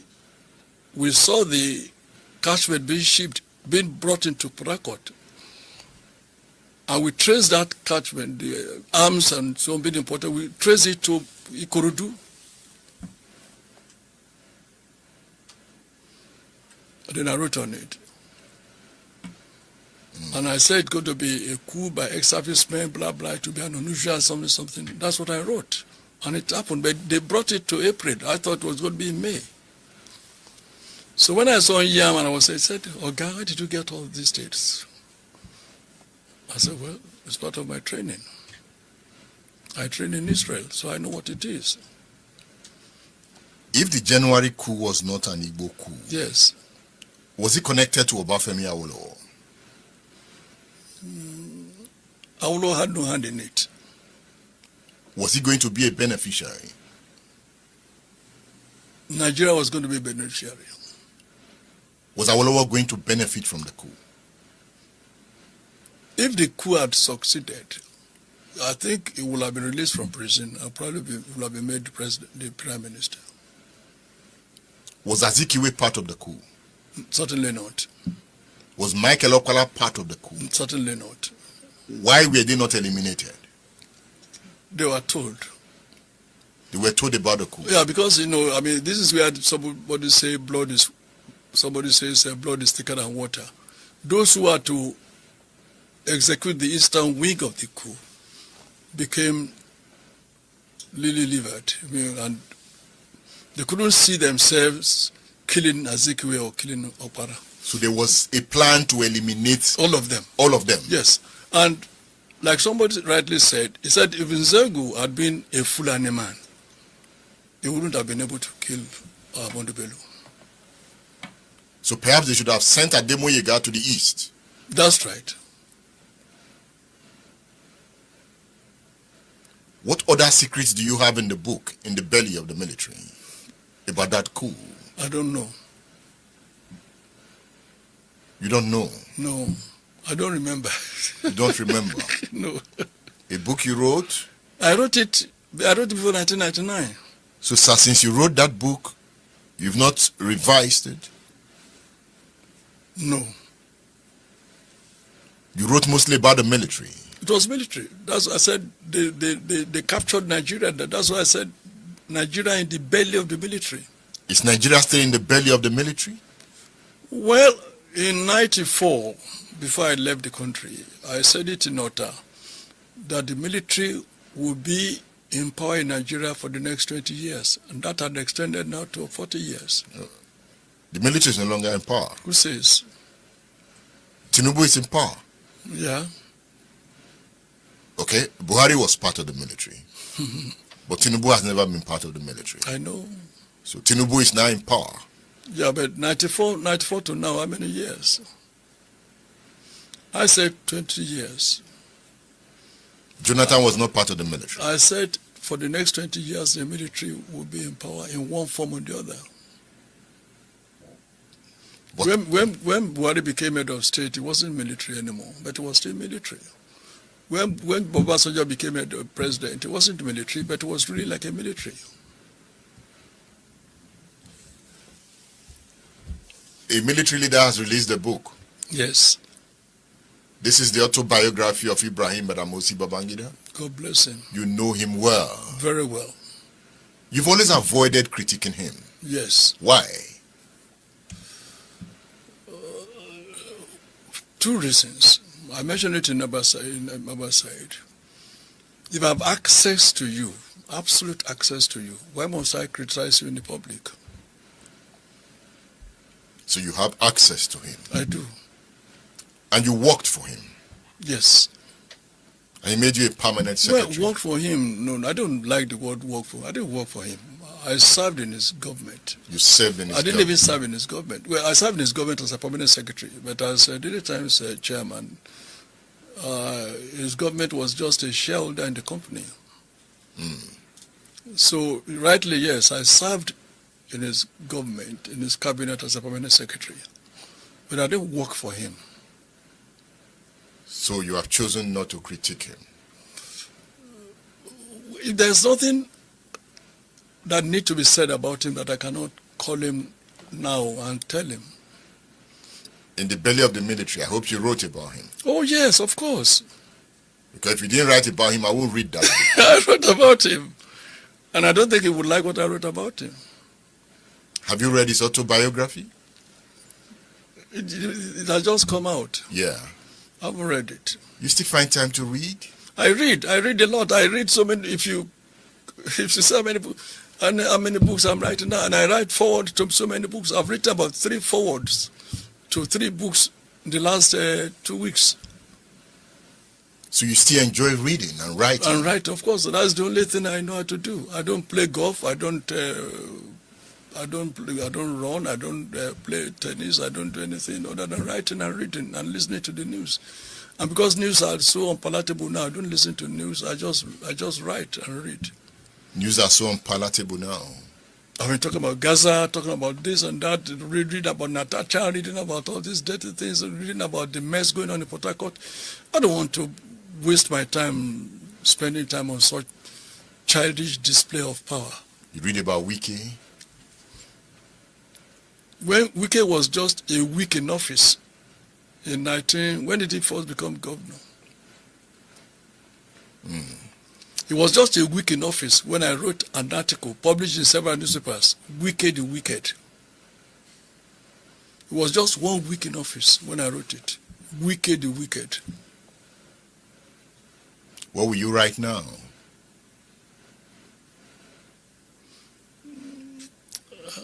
The structure of Nigeria brought about a wiki, like it brought about a lot of them.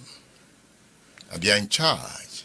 They are, seriously. They've captured Nigeria. Nigeria's in their pocket. It seems the people are helpless. So you use the word right word, seem, yes. But you wait. But when you watch them talk, But you wait. we should wait. You wait.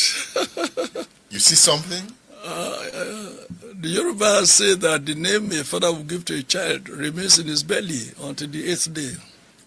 Do you see them talk? No. I said they've captured Nigeria. They're so arrogant. That irritates me because I don't like arrogant people. They're so arrogant, so self-absorbed. They're so arrogant. Just like those days when PDP said it was going to rule Nigeria for 60 years. And after the 16th year, it was shoved aside. So these people think they'll be in power forever. Let's wait. Let's wait. Chief Tola Adeniyi is still waiting. I recommend this book to you, In the Belly of Vultures, the collection of Chief Tola Adeniyi's writings. You'll find this on udarabooks.com. You find Igbos will move on. Once they sentence Nnamdi Kanu, they will not even try to protest. Everybody will move about their daily activities, pretending or behaving as if nothing happened. This exactly is what most people say. But let me tell you one thing. Many will look at the streets and say there are no protests. Nobody is rioting, so maybe they don't care. But silence is not peace. Silence is what people do when they are tired of shouting. Silence is what remains after decades of ignored cries. Silence is what happens when a wound becomes normal. In the Southeast, the quiet is louder than any protest because the verdict did not sentence just Nnamdi Kanu. It reopened something older, something deeper, something that the country pretends it doesn't exist. This is not politics. This is not tribalism. This is not supporting IPOB. This is emotion. This is identity. This is pain passed down from parent to child since 1970. Ask any Igbo elder and they will tell you it is not just Nnamdi Kanu alone. It is the symbolism. It is what this judgment represents. It represents exclusion.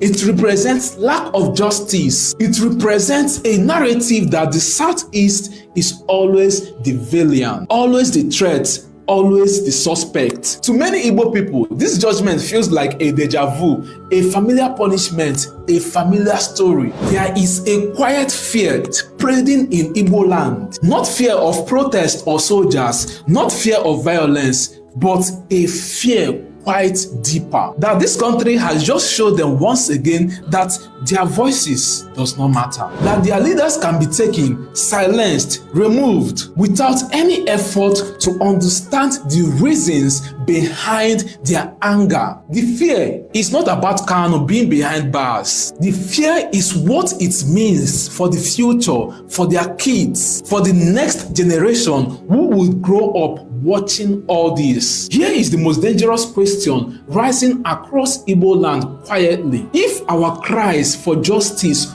always ends in courtrooms and prisons, what are we really a part of? This is not a question about secession.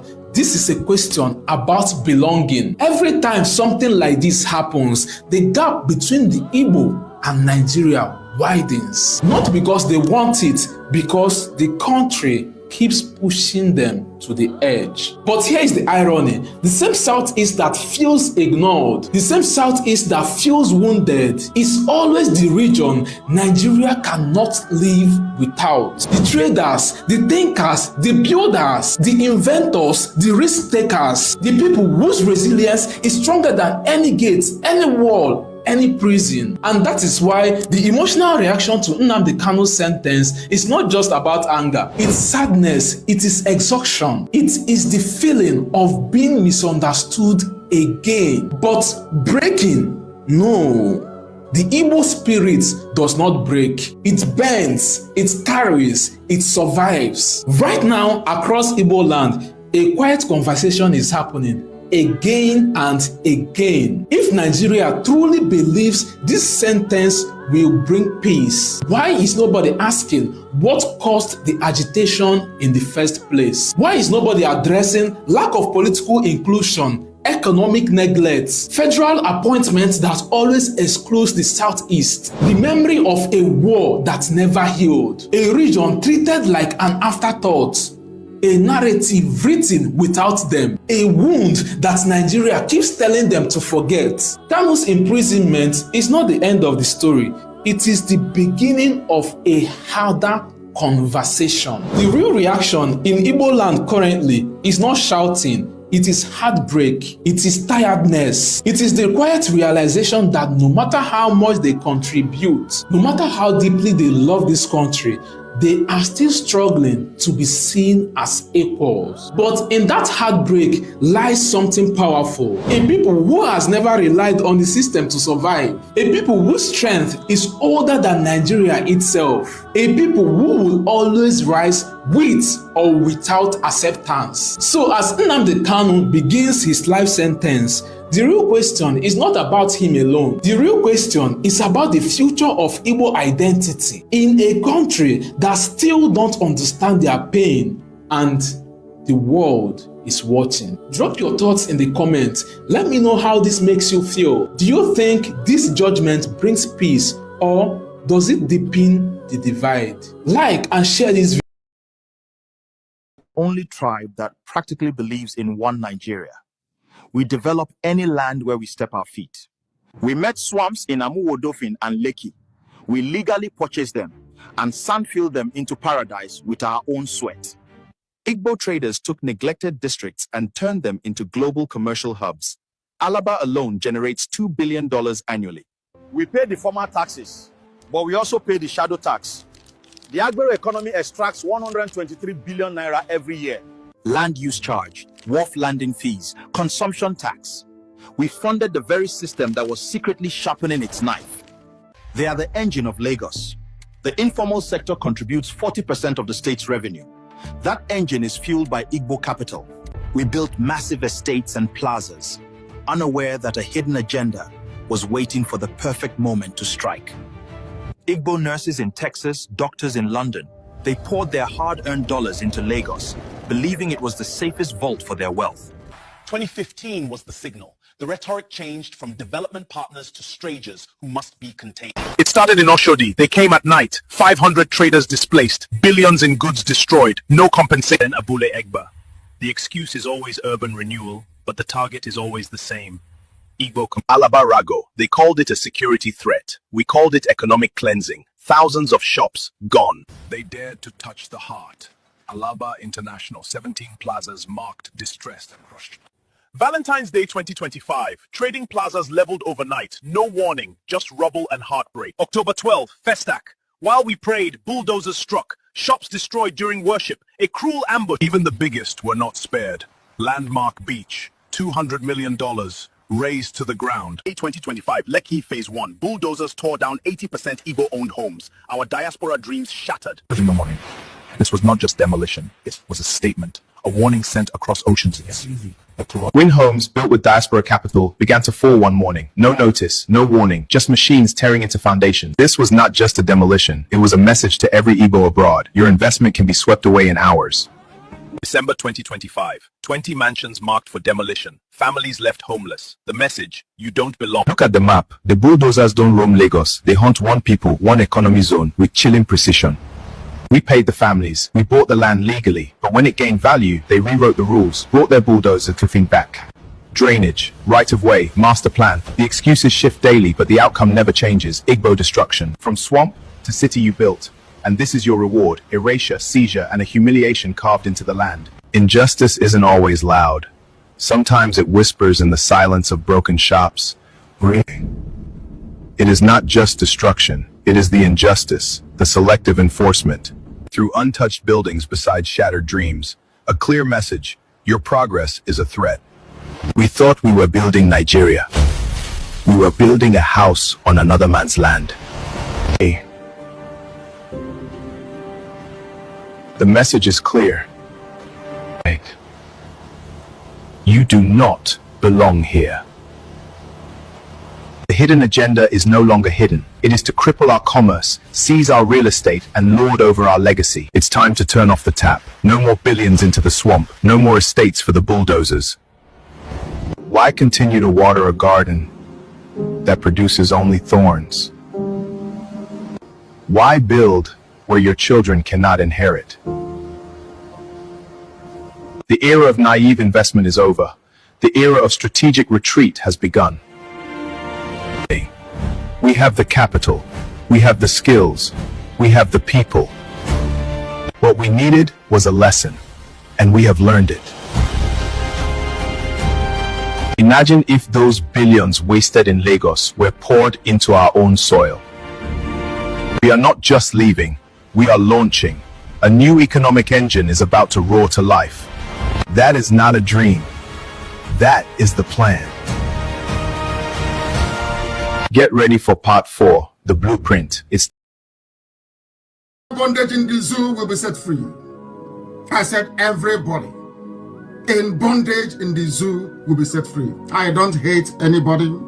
I don't despise anybody. If I mention your ethnicity or your tribe, if I am a bit hard on them, know that I am specifically referring to those of them that they call their leaders, those who have led us this very blind alley, this very blind path, those of them that will continue to deceive, those that will continue to lie, those that will continue to prevaricate, those that cannot deliver any measurable or tangible developmental indices at all. Everybody who is under bondage in the zoo will be set free. I said everybody in bondage in the zoo will be set free. I don't hate anybody. I don't despise anybody. If I mention your ethnicity or your tribe, if I am a bit hard on them, know that I am specifically referring to those of them that they call their leaders, those who have led us this very blind alley, this very blind path, those of them that will continue to deceive, those that will continue to lie, those that will continue to prevaricate, those that cannot deliver any measurable or tangible developmental indices at all, in any way, shape, or form. We have come that the blind may see, not in the way they do it within Pentecostalism, but we have come to impart knowledge and reason. We start this very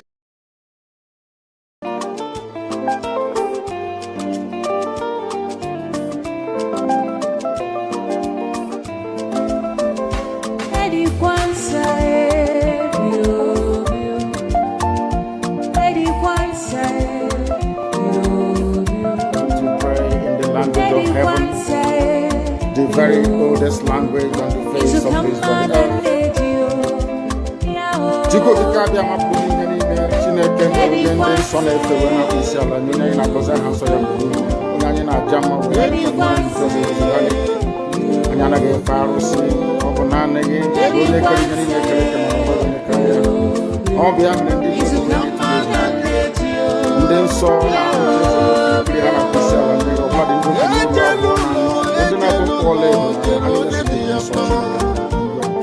no totua yaba no wanene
But you know what? I would like you to believe that someone is because of no. I am the solution, and the only way they can get to you is by kicking me out, which is not. I have come. Look what you do. After I am done with Nigeria, Biafra will be free and enjoy freedom. Biafra will know the importance of freedom and what I have to do in 5 years to come. Thank you.